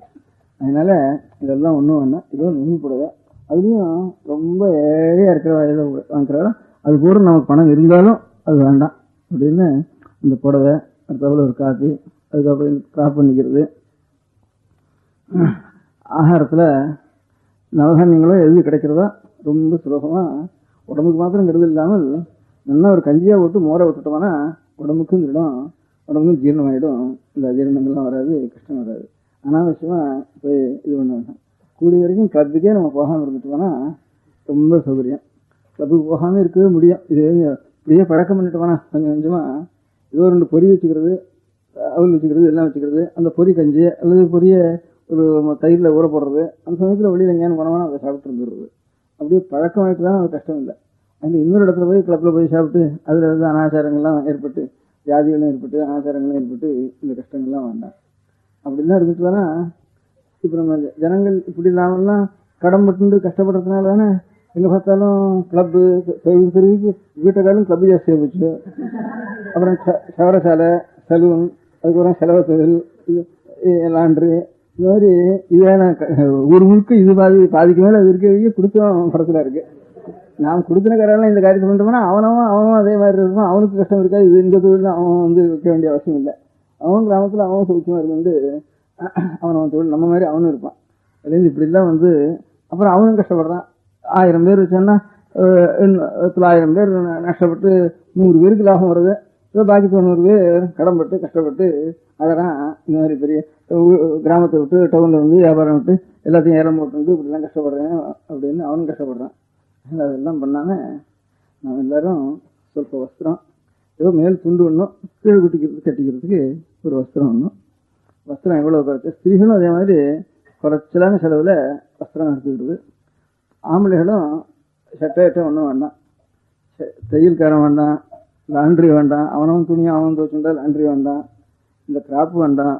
ஏதோ அவன் பழைய நாளில் ஏற்பட்ட மாதிரி பழைய நாளில் ஒரு தெருவுக்கோ ஒரு ஊருக்கோ அவன் 4 பேர் இருப்பான் சோரம் பண்ணுறதுக்கு, அவனுக்கு இந்த நெல் கொடுத்துட்டா அவன் எல்லாருக்கும் கொண்டுட்டு போய் நாமாவே கொண்டு போயிடும். அவனுக்கே அந்த நெல் போகிறோம், அவனுக்கு இந்த கஷ்டங்கள்லாம் இல்லை. அவனுக்கு ஏதோ தானியம் கிடைக்கிறது கொடுத்துட்டு போனான். அப்பப்போ அவன் குடும்பம் சௌக்கியமாக அவன் இருப்பான். இந்த மாதிரி அதிகப்படி செலவெல்லாம் நாம் குறைச்சுட்டோம்னா அதுக்கப்புறம் நமக்கு பிறருக்கு உபகாரம் பண்ண முடியும், ஒரு தைரியம் இருக்கும். நாமே எப்போ பார்த்தாலும் எல்லாரும் கடனாளியாக போயிட்டானா என்ன உபகாரம் பண்ணணும்னு எண்ணம் இருந்தாலும் நம்மளால் பண்ண முடியாமல் போயிடும். அதே மாதிரி தான் ராஜாங்கத்துக்கும் நாம் எல்லாம் இந்த மாதிரி பண்ணுவோன்னா ராஜாங்கத்துலேயும் இப்போ அவன் என்ன செய்கிறா, சீமையிலெல்லாம் அமெரிக்காவில் ஜனங்கள்லாம் எப்படி இருக்கா, இங்கிலாண்டில் எப்படி இருக்கா, நம்ம ஜனங்கள்லாம் அவ்வளவு இல்லை. அந்த மாதிரி நம்ம ஜனங்களையும் பண்ணணும், அவன் அந்த ஜனங்களுக்கு சமானமாக இருக்கணும். அதுக்காக 2 வருஷம் திட்டம் போடணும். முதல் 5 ஆண்டு திட்டம் ஆச்சு, 2வது 5 ஆண்டு திட்டம் போடணும். அதனுடைய முடிவு என்னன்னாட்டா எல்லாரும் ஃபுல் ட்ரெஸ் போட்டுக்கணும், எல்லாரும் கார் வச்சுக்கணும், ஆளுக்கு ஒரு கார் கொடுத்துக்கணும். இப்போ இருக்கிற கார்லேயே ஜனங்கள் மடிகிறதும் கஷ்டப்படுறதும் தாங்க முடியல. அந்த மாதிரி இப்போ ஆளுக்கு ஒரு கார் கொடுத்துக்கணும், சீவ மாதிரி இருக்கணும் எல்லாரும் அப்படிங்கிற மாதிரி முறையில் அதுக்கு தகுந்த எங்கே பார்த்தாலும் தார் ரோடு போடணும் அப்படின்னு அதுக்கு தகுந்த செலவு. அதுக்கு பணம் இல்லைன்னா அது கடன் வாங்க அமெரிக்காவிலேருந்து திருப்பி கொடுக்குற சமயத்தில் எல்லாம் கஷ்டப்படும். இந்த மாதிரிலாம் அவளும் என்னென்னமோ பண்ணிட்டு இருக்கா. அவள் செய்ய வேண்டியது தேசத்தை ரட்சிக்கிறதுக்கு வேண்டிய ஒரு பந்தோபஸ்துக்கு வேண்டியது, ராஜாங்கத்துக்கு செய்ய வேண்டியது, செலவு செய்ய வேண்டிய அவசியம். பாக்கி இருக்கிற நாடுகளுக்குள்ள குறைச்சலான செலவில் ஜீவிக்கக்கூடியது நம்ம இந்திய நாடு தான் இப்போ உலகத்துக்குள்ளே இருக்கிறது.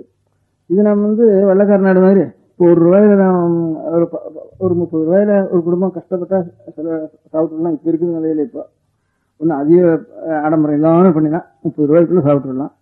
எவ்வளவு குறைச்சலாக இருந்தாலும் இப்போ 30 பவுன் வேணும்.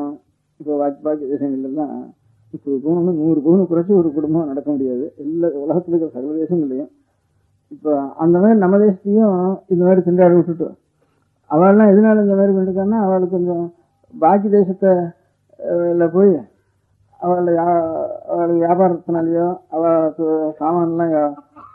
சாமான்லாம் கொண்டு கொடுத்து அதுலேருந்து அவள் லாபம் சம்பாதிக்கிறதுனாலையோ இல்லது பாக்கி இதர ராஜ்யங்களை போய் ராஜ்யபாரம் பண்ணுறதுனாலையோ இப்போ நேற்று வரைக்கும் இங்கே இருக்கிற வரிகள் எல்லாம் வெள்ளக்காரன் எடுத்துட்டு போயிட்டு இருந்தான். இந்த வரியை கொண்டு அவன்லாம் செட்டை போட்டுண்டு கார் போட்டுண்டு அவன்லாம் அழகாக வாழ்ந்துருந்தான். அதே மாதிரி இப்போ அமெரிக்கா வந்து நிறைய எல்லா தேசத்துலையும் வியாபாரம் பண்ணுறது, எல்லா வியாபாரங்களுக்கும் அவா கையில் இருக்குது. அதனால இந்த வியாபாரம் மூலமாக இதர நாட்டினுடைய பொருள்லாம் அவன் நாட்டுக்கு போய் சேர்றது, அதனால அவன் பணக்காரறான். அதனால் அப்படி இல்லாமல் அவன் நாட்டில் இருக்கிறது அவன் தான் சாப்பிடணுங்கிற நிலைமை வந்துட்டு தானே எல்லாருக்கும். அதை வச்சு தானே ஆனால் இன்னொரு தேசத்துலேருந்து இன்னொருத்தனை சுரண்டி இவன் எப்படி சாப்பிட முடியும், இவன் எப்படி நிறைய சட்டை போட்ட முடியும், எல்லாரும் ஒரே மாதிரி தான் இருக்க முடியும். அந்த மாதிரி இந்த மாதிரி ஜாஸ்தி நம்ம பண்ணி விட்டுட்டா அப்புறம் நம்ம கஷ்டப்படணும். பாக்கி தேசம் மாதிரி பண்ணிவிட்டா இப்போ இருக்கிறத நாம் இதே மாதிரி ரட்சிச்சுக்கலாம் நம்ம நாட்டில். அதனால இனிமேல் இருக்கிற சட்டையும் குறைச்சிட்டு உத்திரி சட்டையும் போட்டுக்காம காபியும் குடிக்காம ஏதோ மோரையும் ஒரு கஞ்சியும் கூழும் களியும் இதை சாப்பிட்டு இது விசேஷ காலங்களில் புண்ணிய காலங்களில் அமாவாசை உருப்படுதுன்னா அன்றைக்கி தான் பச்சரிசி சமைக்கிறதுன்னு வழக்கம் வீடுகளில். அந்த அமாவாசைக்கு தெய்வ காரியங்கள் வந்ததுன்னா அப்போ மாத்திரம்தான் புதுங்கரிசி வேண்டாம், இந்த தானியங்கள் வேண்டாம், தெய்வ காரியங்களுக்கு அதை செய்வோம். அந்த மாதிரி காரியத்தை மாத்திரம் நம்ம செய்துண்டு இருந்தோம்னா நம்ம நாட்டில் இப்போ எவ்வளவு குறைச்சலாக இருந்து ஒரு குடும்பங்கள் வாழறதுக்கு முடிகிறதோ அதை இன்னும் கூட பணம் வந்தால் தான் வாழணுங்கிற நிலைமையை கொண்டு வந்துருவா போல இருக்கு. இப்போ சர்க்காரில் பண்ணுறதை பார்த்தா இப்போ விருத்தி பண்ணுறேன் அங்கேருந்து கடன் வாங்கி விருத்தி பண்ணுறேன்னா எல்லாருக்கும் இன்னும் நிறைய செட்டப் ஓட்ட முடியாகும், இன்னும் அனாவசியமான சாமான்கள்லாம் வாங்கி உபயோகப்படுத்த முடியாகும். இவளுக்கு செய்து காரில் போனால் முடியாதுங்கிற ஸ்திதியில் காரில் நடந்து போகவே முடியாதுங்கிற ஸ்திதி ஆகிட்டு இருப்போம். அதுலேருந்து நடந்து போனாலும் மேலே இன்னொரு கார் வந்து இடிச்சுடுறான், காரில் போனாலும் நம்ம கார் இங்கே போய் இடிச்சுடுறது. இப்போ ஏற்பட்ட ஸ்திதி எல்லாம் டார் ரோட்டை பண்ணிவிட்டா கிராமம் முழுக்க ரோடு பண்ணணும்ட்டு இதுக்கு அங்கேருந்து அமெரிக்காவிலேருந்து கடன் வாங்கிட்டு வரணும்ட்டு இப்படி இது இந்த ஏற்ற வேண்டாங்க, இவ்வளோ தூரம் ஏற்ற வேண்டாம். இதர ராஜ்யங்கள் வந்து நம்ம ராஜ்யங்களை இப்போ ரயில் வேணும், ரயில் வந்து வெள்ளைக்காரன் விட்டுட்டு போயிட்டான், ரயில் அவன்கிட்ட வாங்க வேண்டியிருக்கு. அவன் ஒரு நாளைக்கு ரயில் கொடுக்க மாட்டேன்னா அப்புறம் நம்ம சமா இங்கே ஒரு இடத்துலேருந்து போக முடியாது. அவன் அடுத்தாப்புல சண்டைக்கு வந்துட்டான்னா இப்போ ரயில் இருந்தானே இங்கேருந்து சாமான்லாம் அவனோட சண்டை பண்ணுவானாலும் போகணும். அதுக்காக ஒரு ரயில் வேணும். ரயிலை வந்து அவனை எதிர்பார்க்காம இன்ஜின் ரயில் எல்லாம் நாமே பண்ணிக்கணும். இப்போ வெளிநாட்டுகளில் என்னென்ன சாமான் இருக்கோ ஆயுதங்கள் இதுங்கள்லாம் எல்லாம் நாமே பண்ணிக்கணும். ரட்சிக்கிற பந்தோபஸ்துக்காக வேண்டிய மாத்திரம் செய்ய வேண்டிய காரியத்தை விருத்தி பண்ணிட்டு பாக்கி ஜனங்களுடைய ஒரு பழக்க வழக்கங்களை இன்னும் இப்போ ஒரு 30 வருஷத்துக்குள்ள எது ஏறி இருக்கோ அது இன்னும் கொஞ்சம் குறைக்க முடியாது அப்படின்னா அவன் நம்ம நாட்டுக்கு ஜனங்களுக்கு உபகாரம் பண்ணினவள் அவன். இப்போ நீங்கள்லாம் சட்டை போட்டுக்க வேண்டாம், நீங்கள் தையல்காரங்க குணம் கொடுக்க வேண்டாம், இந்த அனாவசியமாக கிராப் இது பண்ணிக்க வேண்டாம், ஆகாரத்துலேயும் நவதானியங்களே சாப்பிட்டுருங்க, எல்லாருக்கும் அரிசி ரேஷன்ட்டு உணவு போடுறோம், எல்லாம் கவர்மெண்ட்டை கண்ட்ரோல் பண்ணிக்க வேண்டியிருக்கு. அதில் அநேகம் அப்படியே கண்ட்ரோல் பண்ணி கவனிக்காம மட்டுக்கும் இத்தனை டன் மக்கி போச்சு அரிசின்னு கடைசியில் கொண்டு இதை போட்டு போடுறான். இல்லை வேணா இந்த மில்லெல்லாம் துணி உற்பத்தி பண்ணாம எல்லாத்தையும் நிறுத்தி வைன்னு இப்படி தான் சொல்கிறான். இதெல்லாம் ஒன்றும் வேண்டாம் நமக்கு. அவனும் பழைய நாள் மாதிரி ஏதோ வயலில் வேலை செய்கிறப்போ கோவணத்தை கட்டினு தலையில் துணியை கட்டின்னு இருப்பான். பாக்கி வேணும் வீட்டுக்குள்ளே ஒரு விசேஷ காலம் வந்தானே அந்த துணியை இடுப்பில் கட்டிக்குவோம், தலையில் இருக்கிற துணியை மேலே போட்டுக்குவோம். இதோட சரியாக போயிடும், வேறு ஒன்றும் வேண்டியதில்லை. அந்த மாதிரி நாம் எவ்வளோ குறைவாக இருந்தோம்னா அதுதான் பெரிய உபகாரம். தனக்கு மிஞ்சி தர்மங்கிறதுக்கு அதான் அர்த்தம். நாம் குறைச்சி வச்சுருந்து அதனால் எவ்வளவு குறைவினாலும் நமக்கு குறைச்சி நம்மளுடைய குடும்ப வாழ்க்கை பண்ண முடியுமோ நமக்கு ஒரு கஷ்டம் இல்லாமல் வச்சுருந்து பிறருக்கு கஷ்டப்படுறவர்களுக்கு நாம் வந்து உபகாரம் செய்து அனுப்ப வேண்டியதுங்கிறது.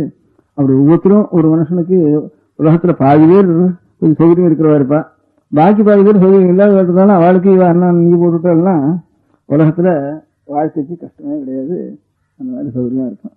அதனால் தனக்கு மிஞ்சி தர்மங்கிறது முக்கியமான தர்மம்.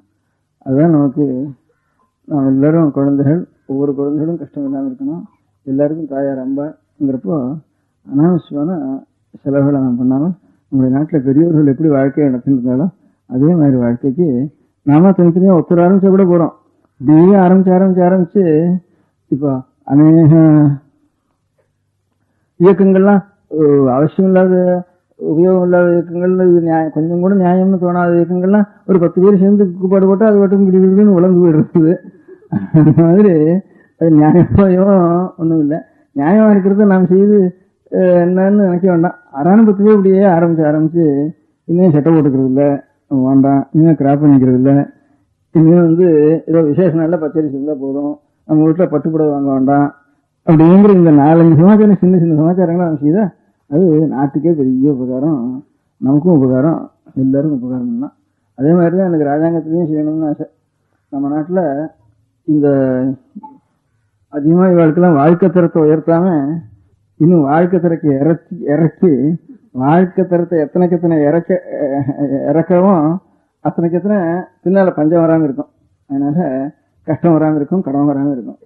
அப்போ அந்த வாழ்க்கை தரத்தை இறக்கி உற்பத்தியை பெருக்கி பந்தோபஸ்து மாத்திரம் காப்பாற்ற வேண்டிய ஒரு முறையை மாத்திரம் சரியா ராஜாங்கங்களை வைத்துக்கொண்டு அந்த மாதிரி இப்போ மோட்டார் வேணும், ரயில் வேணும், ஆயுதங்கள் வேணும், அதுகளெல்லாம் மாத்திரம் ராஜாங்கங்களில் பாக்கி நாட்டுக்கு ஒரு பாக்கி நாடுகள் நம்ம ஹிம்சை பண்ணாலன்னா அப்போ நம்ம ரசிக்கிறதுக்கு வேண்டியது அதை மாத்திரம் விருத்தி செய்து கொண்டு பாக்கி எல்லாத்துலேயும் ஜனங்களுக்கு இந்த மாதிரி விஷயங்களை சொல்லி இந்த மாதிரி அப்போ வாழ்க்கை தரத்தை அதிகமாக ஏற்றுட்டே போக வேண்டாம், ஏற்றிட்டு போனால் ஒரு சமயத்தில் ரொம்ப கஷ்டம் வந்துடும். அதனால பாக்கி அவள்லாம் ஏற்றிட்டு இருக்காளேன்னா அந்த கணக்கு வச்சுன்னா அவளே இறக்க வேண்டிய நிலைமை வந்துடும். பாக்கி இதர நாட்டில் சுரண்டறதுக்கு வழி இல்லைன்னா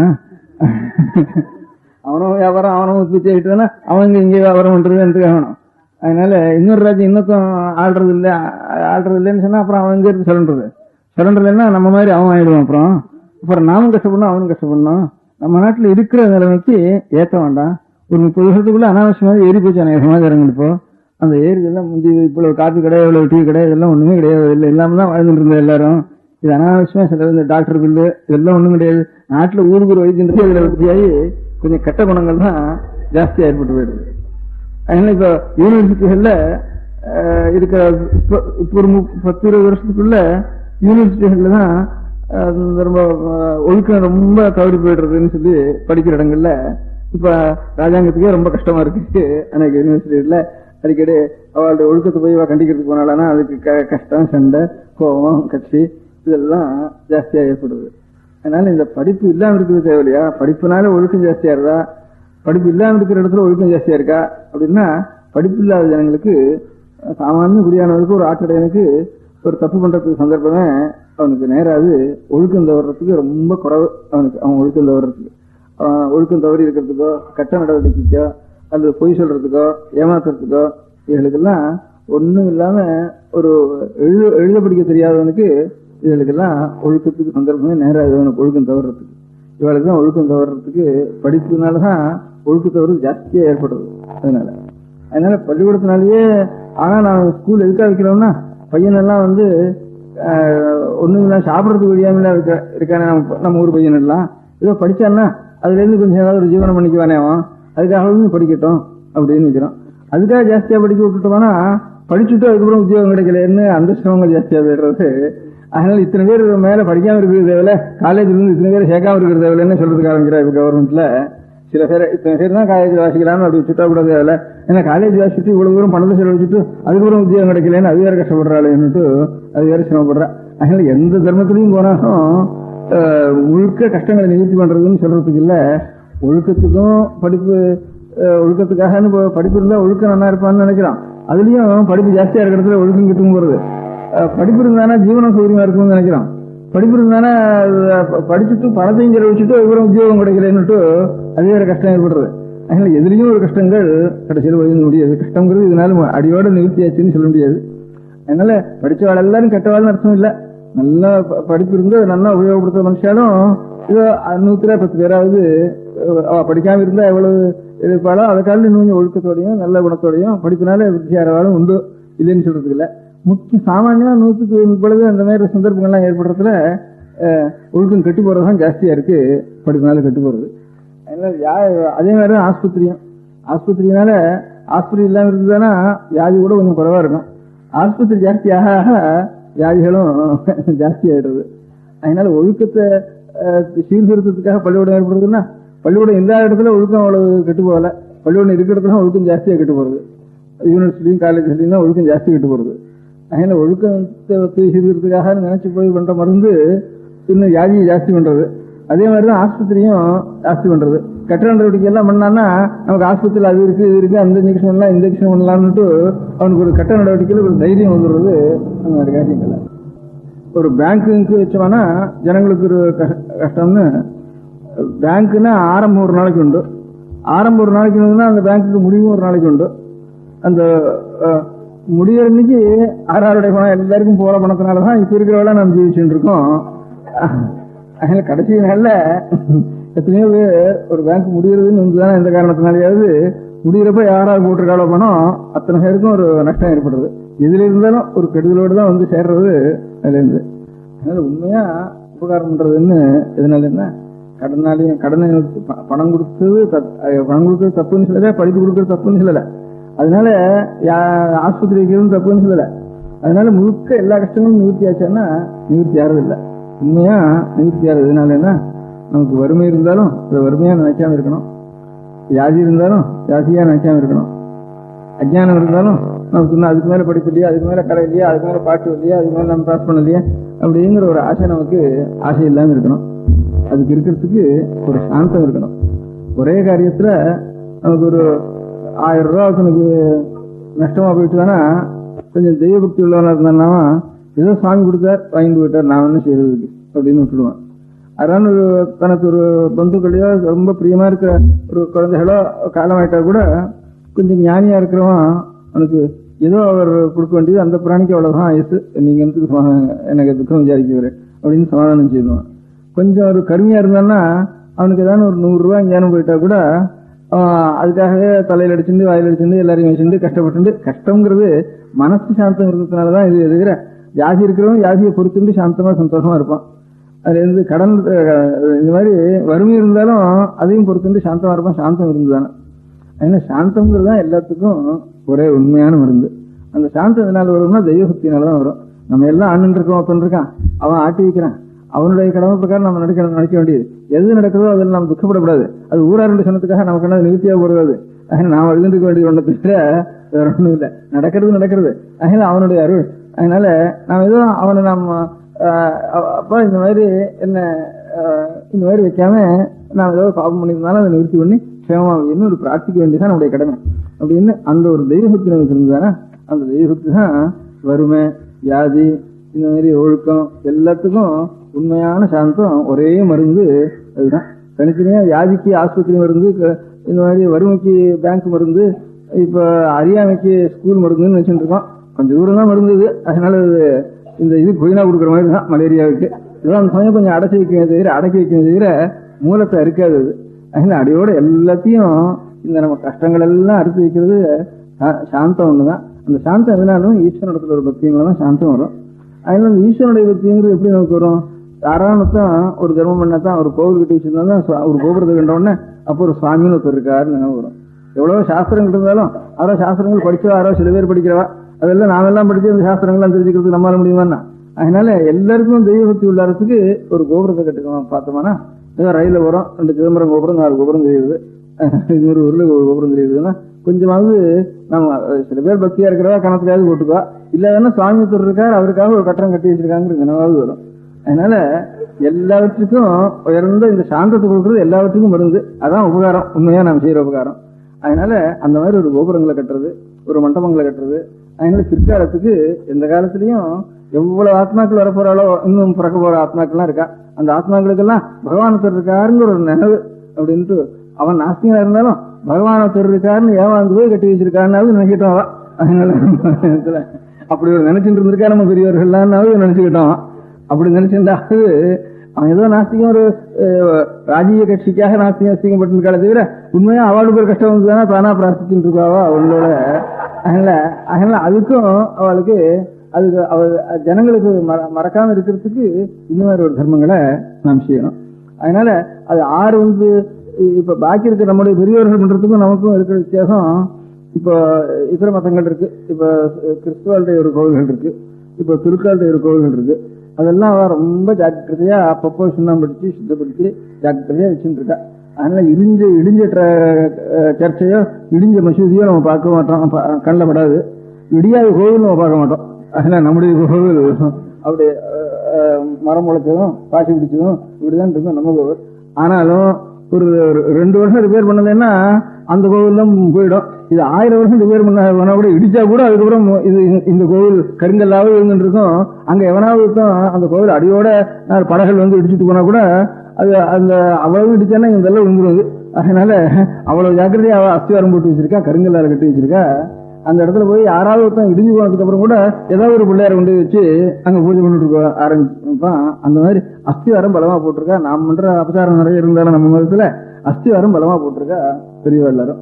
அந்த மாதிரி ஒரு முறையில சாஸ்வதமா இருக்க முடியாத ஒரு கோவில் கட்டுறதுங்கிறது, கோவில் கட்டுவானே ஒரு ஆஸ்பத்திரி, பள்ளிக்கூடத்து, பேங்க் அப்படின்னு இப்ப நம்ம சொல்லிட்டு இருக்கோம். இதெல்லாம் பழைய நாள் தர்மம் கோவில் கட்டுறதுங்கிறது அப்படின்னு இப்ப நேகமா உபன்யாசம் பண்றவாலும் அரசியல் துறையில் இருக்கிறவாலும் அந்த மாதிரி தர்மங்கள்லாம் அதுதான் இந்த தர்மங்கள்லாம் நிறுத்திட வேண்டியதுங்க அப்படின்னு சொல்றேன்.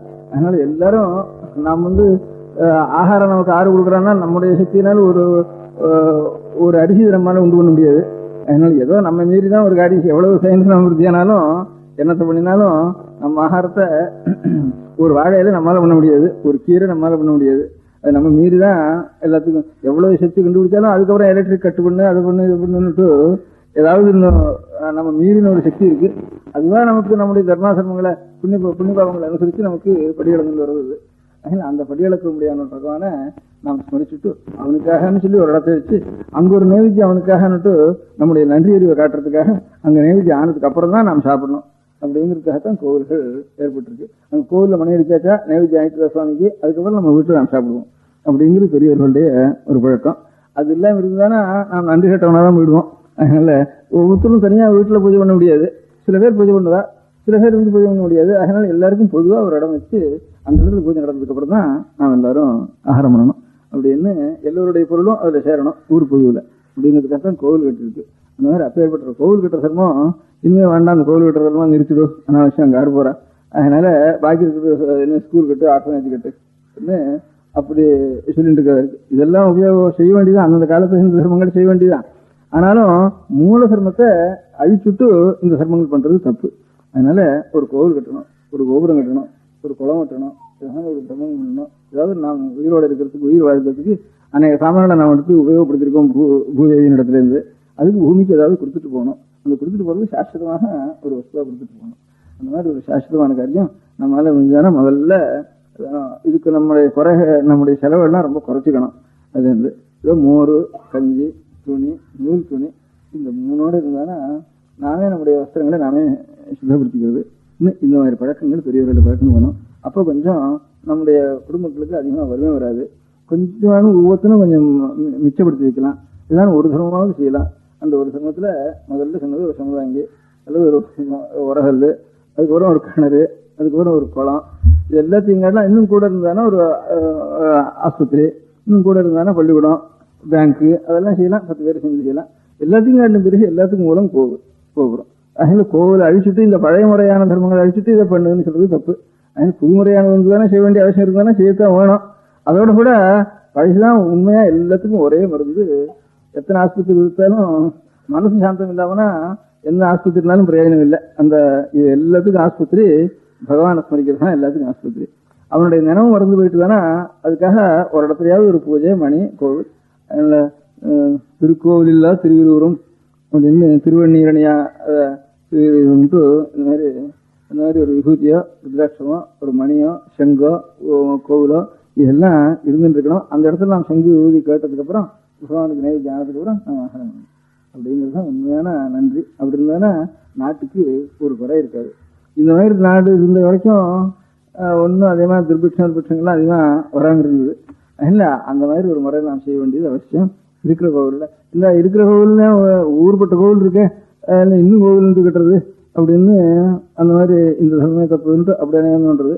ஒவ்வொருத்தரும் வந்து சாயங்காலத்தில் ஈஸ்வர சன்னிதானத்தில் போய் கோபுரத்து வாசல் இருந்தாலும் ஒரு நமஸ்காரம் பண்ணிட்டு வர்றது அப்படின்னு இருக்கிற பாப்புலேஷன் முழுக்க வச்சுட்டு இருந்தாங்கன்னா இப்போ இந்த இருக்கிற கோவிலே போறாது. இப்போ மடத்துக்கு எல்லாரும் வந்துள்ள இப்போ பண்றதுல இங்கேயே இடம் போறல, இங்கே ஏதோ நான் வந்திருக்கிற ஒரு 10 நாளையாவது நீங்க வந்துட்டு இருக்க.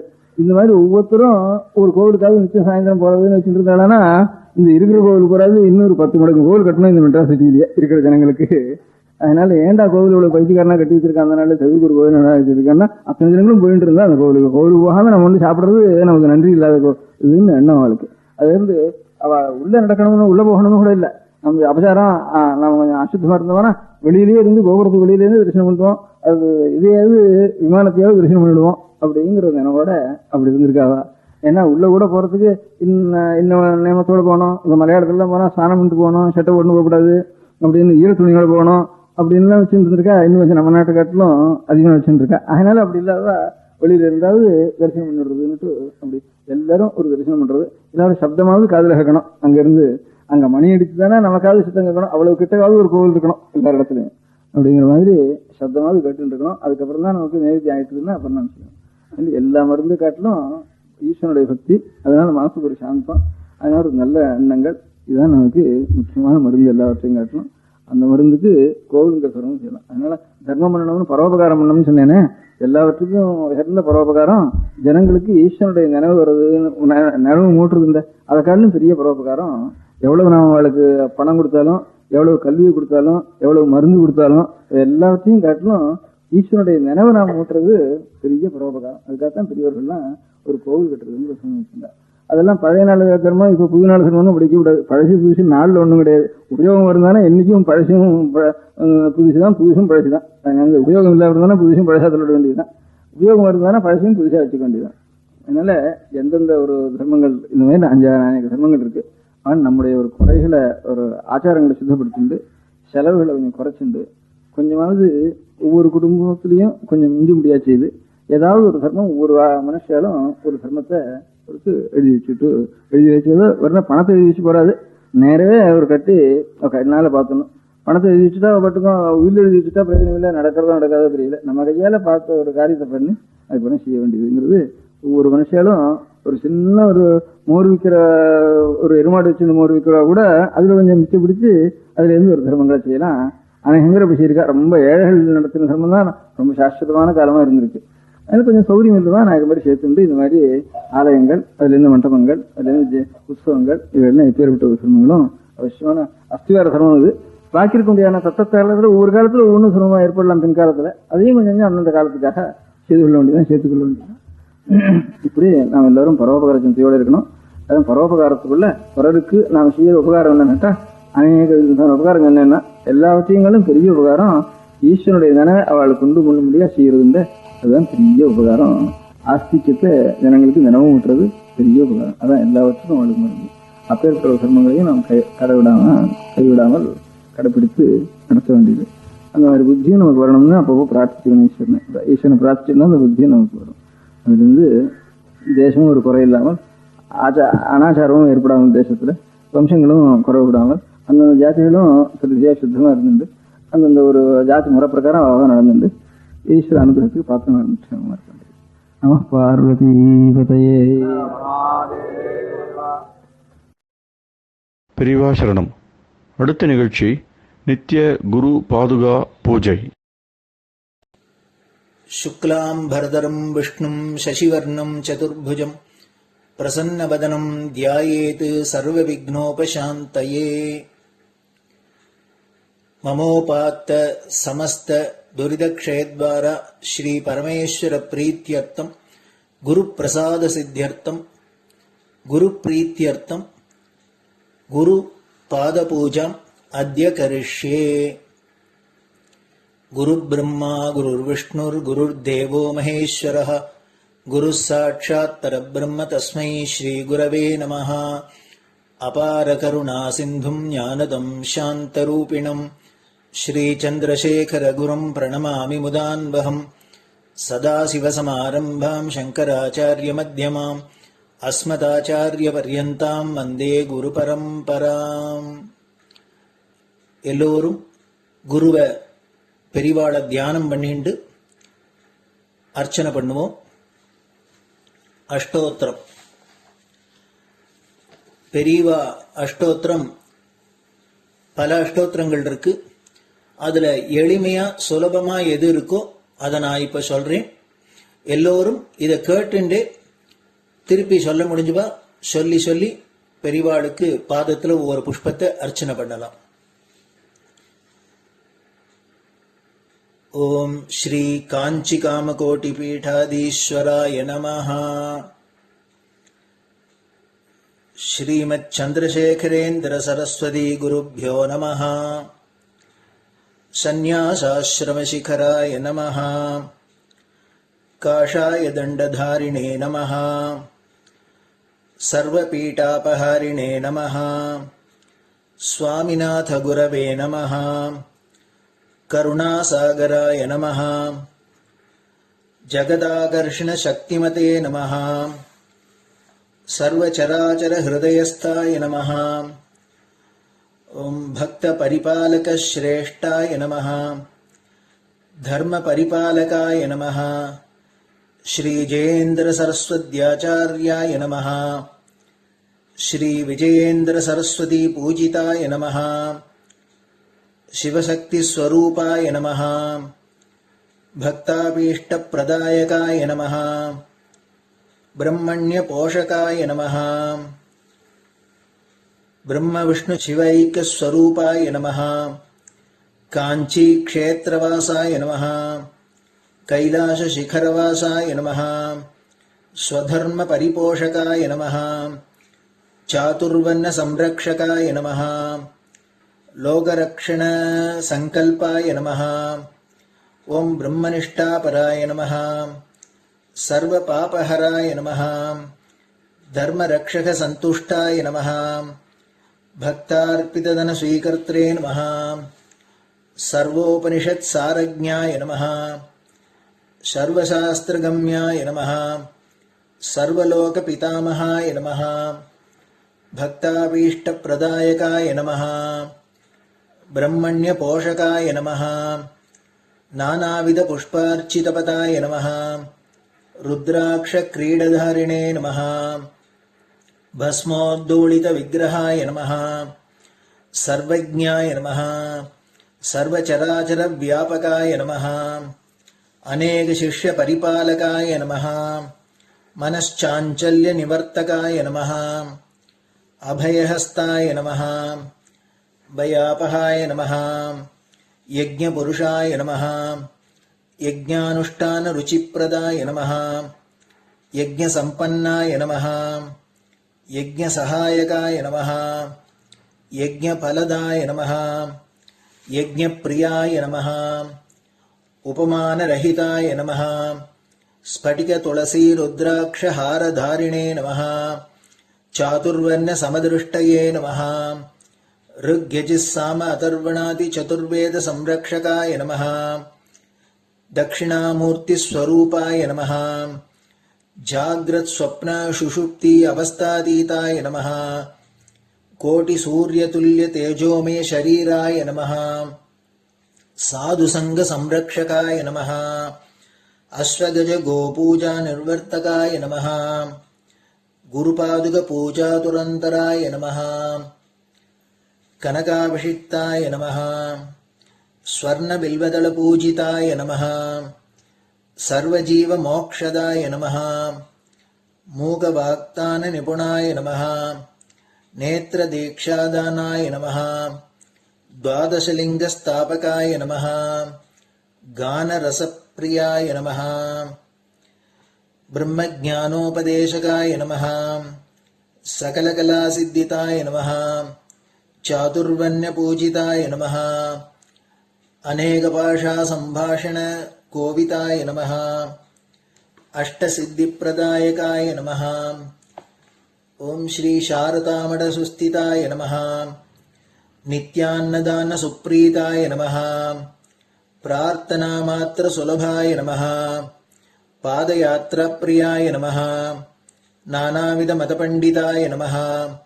श्रुति स्मृति पुराणज्ञाय नमः देव यक्ष किन्नर किंपुरुष पूज्याय नमः श्रवणानंदकर कीर्तये नमः दर्शनानंदाय नमः अद्वैतानंद भरिताय नमः अव्याच करुणामूर्तये नमः शैव वैष्णवादि मान्याय नमः श्री शंकराचार्याय नमः दंडकमंडलोहस्ताय नमः वीणा मृदंग सकलवाद्य नाथस्वरूपाय नमः रामकथा रसिकाय नमः वेद वेदांग आगमादि सकलकला सतस्प्रवर्तकाय नमः हृदय गुहाशयाय नमः शतरुद्रीय वर्णितस्वरूपाय नमः केदारेश्वरनाथाय नमः अविद्यानाशकाय नमः निष्कामकर्मोपदेशकाय नमः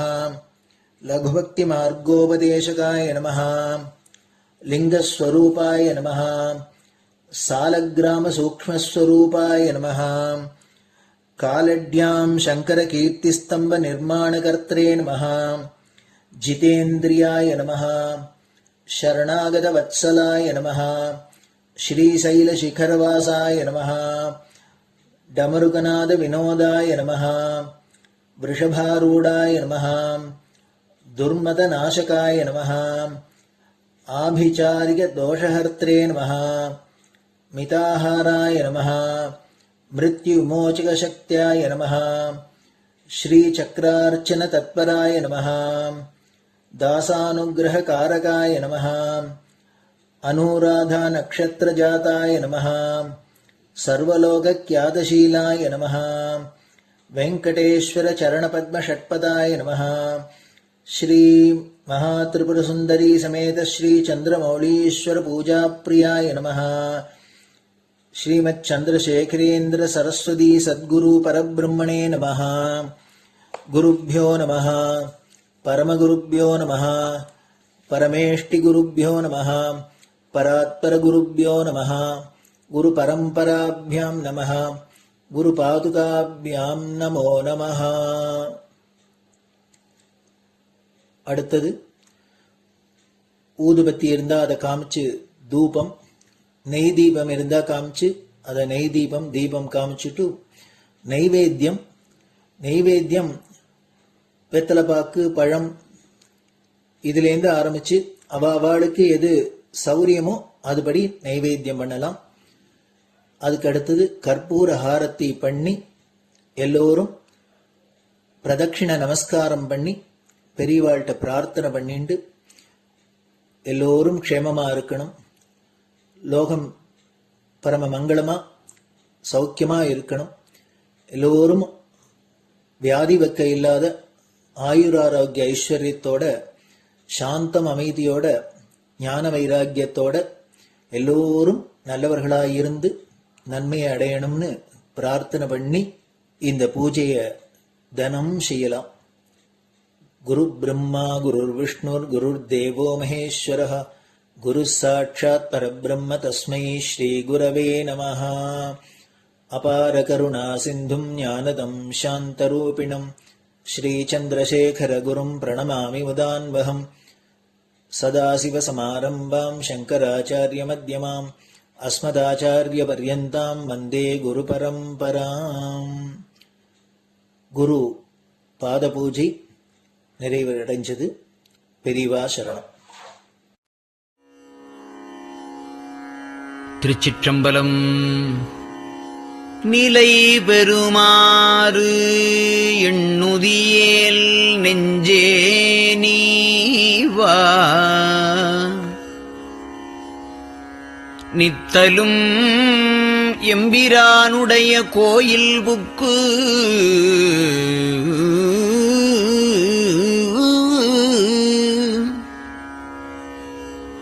புலர்வதன் முன் அலகிட்டு மெழுக்குமிட்டு பூமாலை புனைந்து ஏத்தி புகழ்ந்து பாடி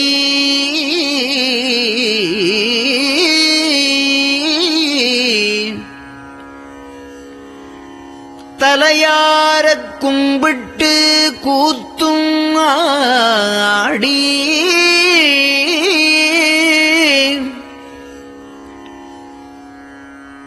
சங்கரா ஜய போற்றி போற்றி என்றும்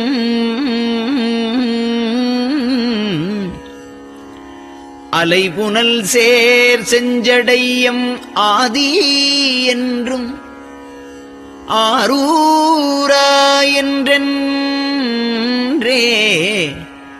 அலரானில்லே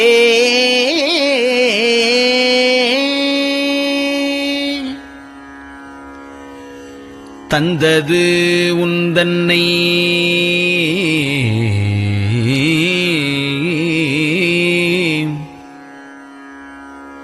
கொண்டது எந்தன்னை சங்கரா ஆர்கோலோ சதுரர் அந்தம் ஒன்றில்லா ஆனந்தம் பெற்றேன்.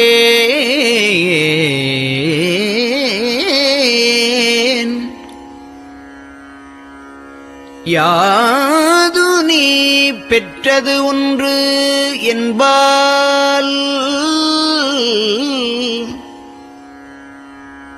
சிந்தையே கோயில் கொண்ட எம்பெருமான்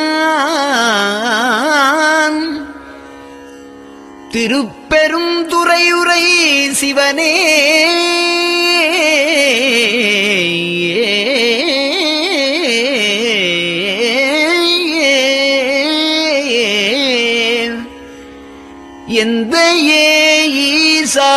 உடல் இடம் கொண்டாய் யான் இதற்கு இலன் ஓர் கைமாறே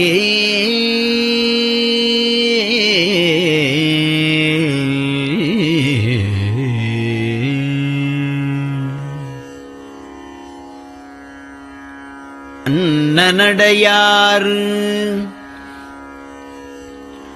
அமுத மொழியார் அவர்கள் பயில் தில்லை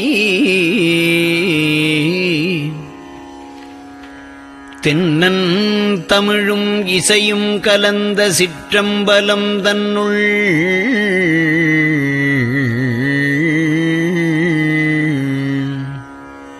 பொன்னும் மணியும் நிறந்த தலத்து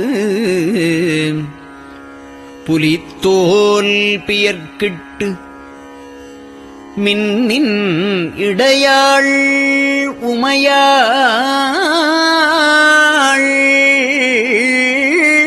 காண விகிதன் ஆடுமே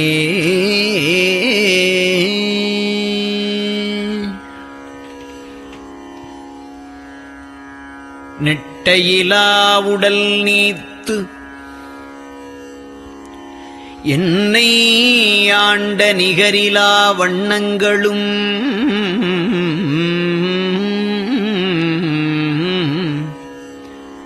சிட்டன் சிவனடியாரை சீராட்டும் திறங்களுமே சிந்தித்து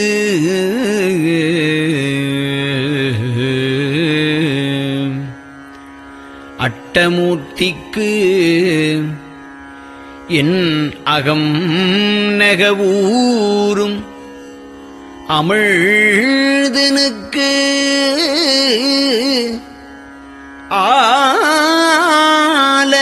ஆலநீழற்பட்டனுக்கு என்னை தன்பாற்படுத்தானுக்கே பல்லாண்டு குருதுமே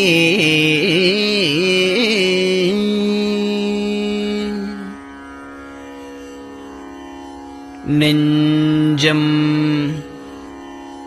ஈசனைக் காண்பதே விரும்பி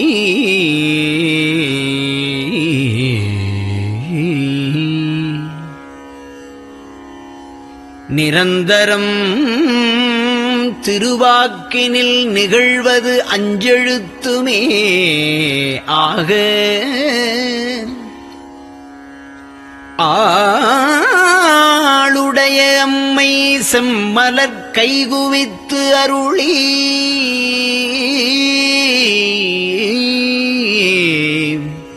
தஞ்சமாகி அரும் தவம் புரிய தரிப்பரே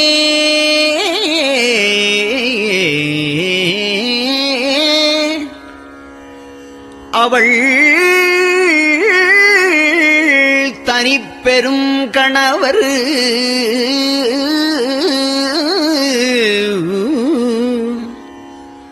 வஞ்சம் நீக்கிய மாவின் மூலத்து வந்து தோன்றினார் மலைமகள் காண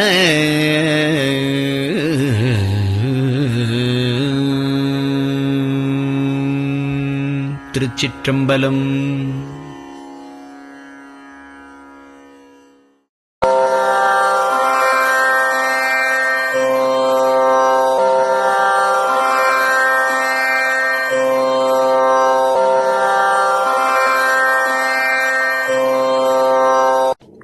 பெரியவா சரணம். பெரியவா வானொலியின் காலை நிகழ்ச்சிகள் இத்துடன் நிறைவடைகின்றன. எமது அடுத்த ஒளிபரப்பு இன்று மாலை இந்திய நேரப்படி 6 மணிக்கு துவங்கும். பெரியவா சரணம்.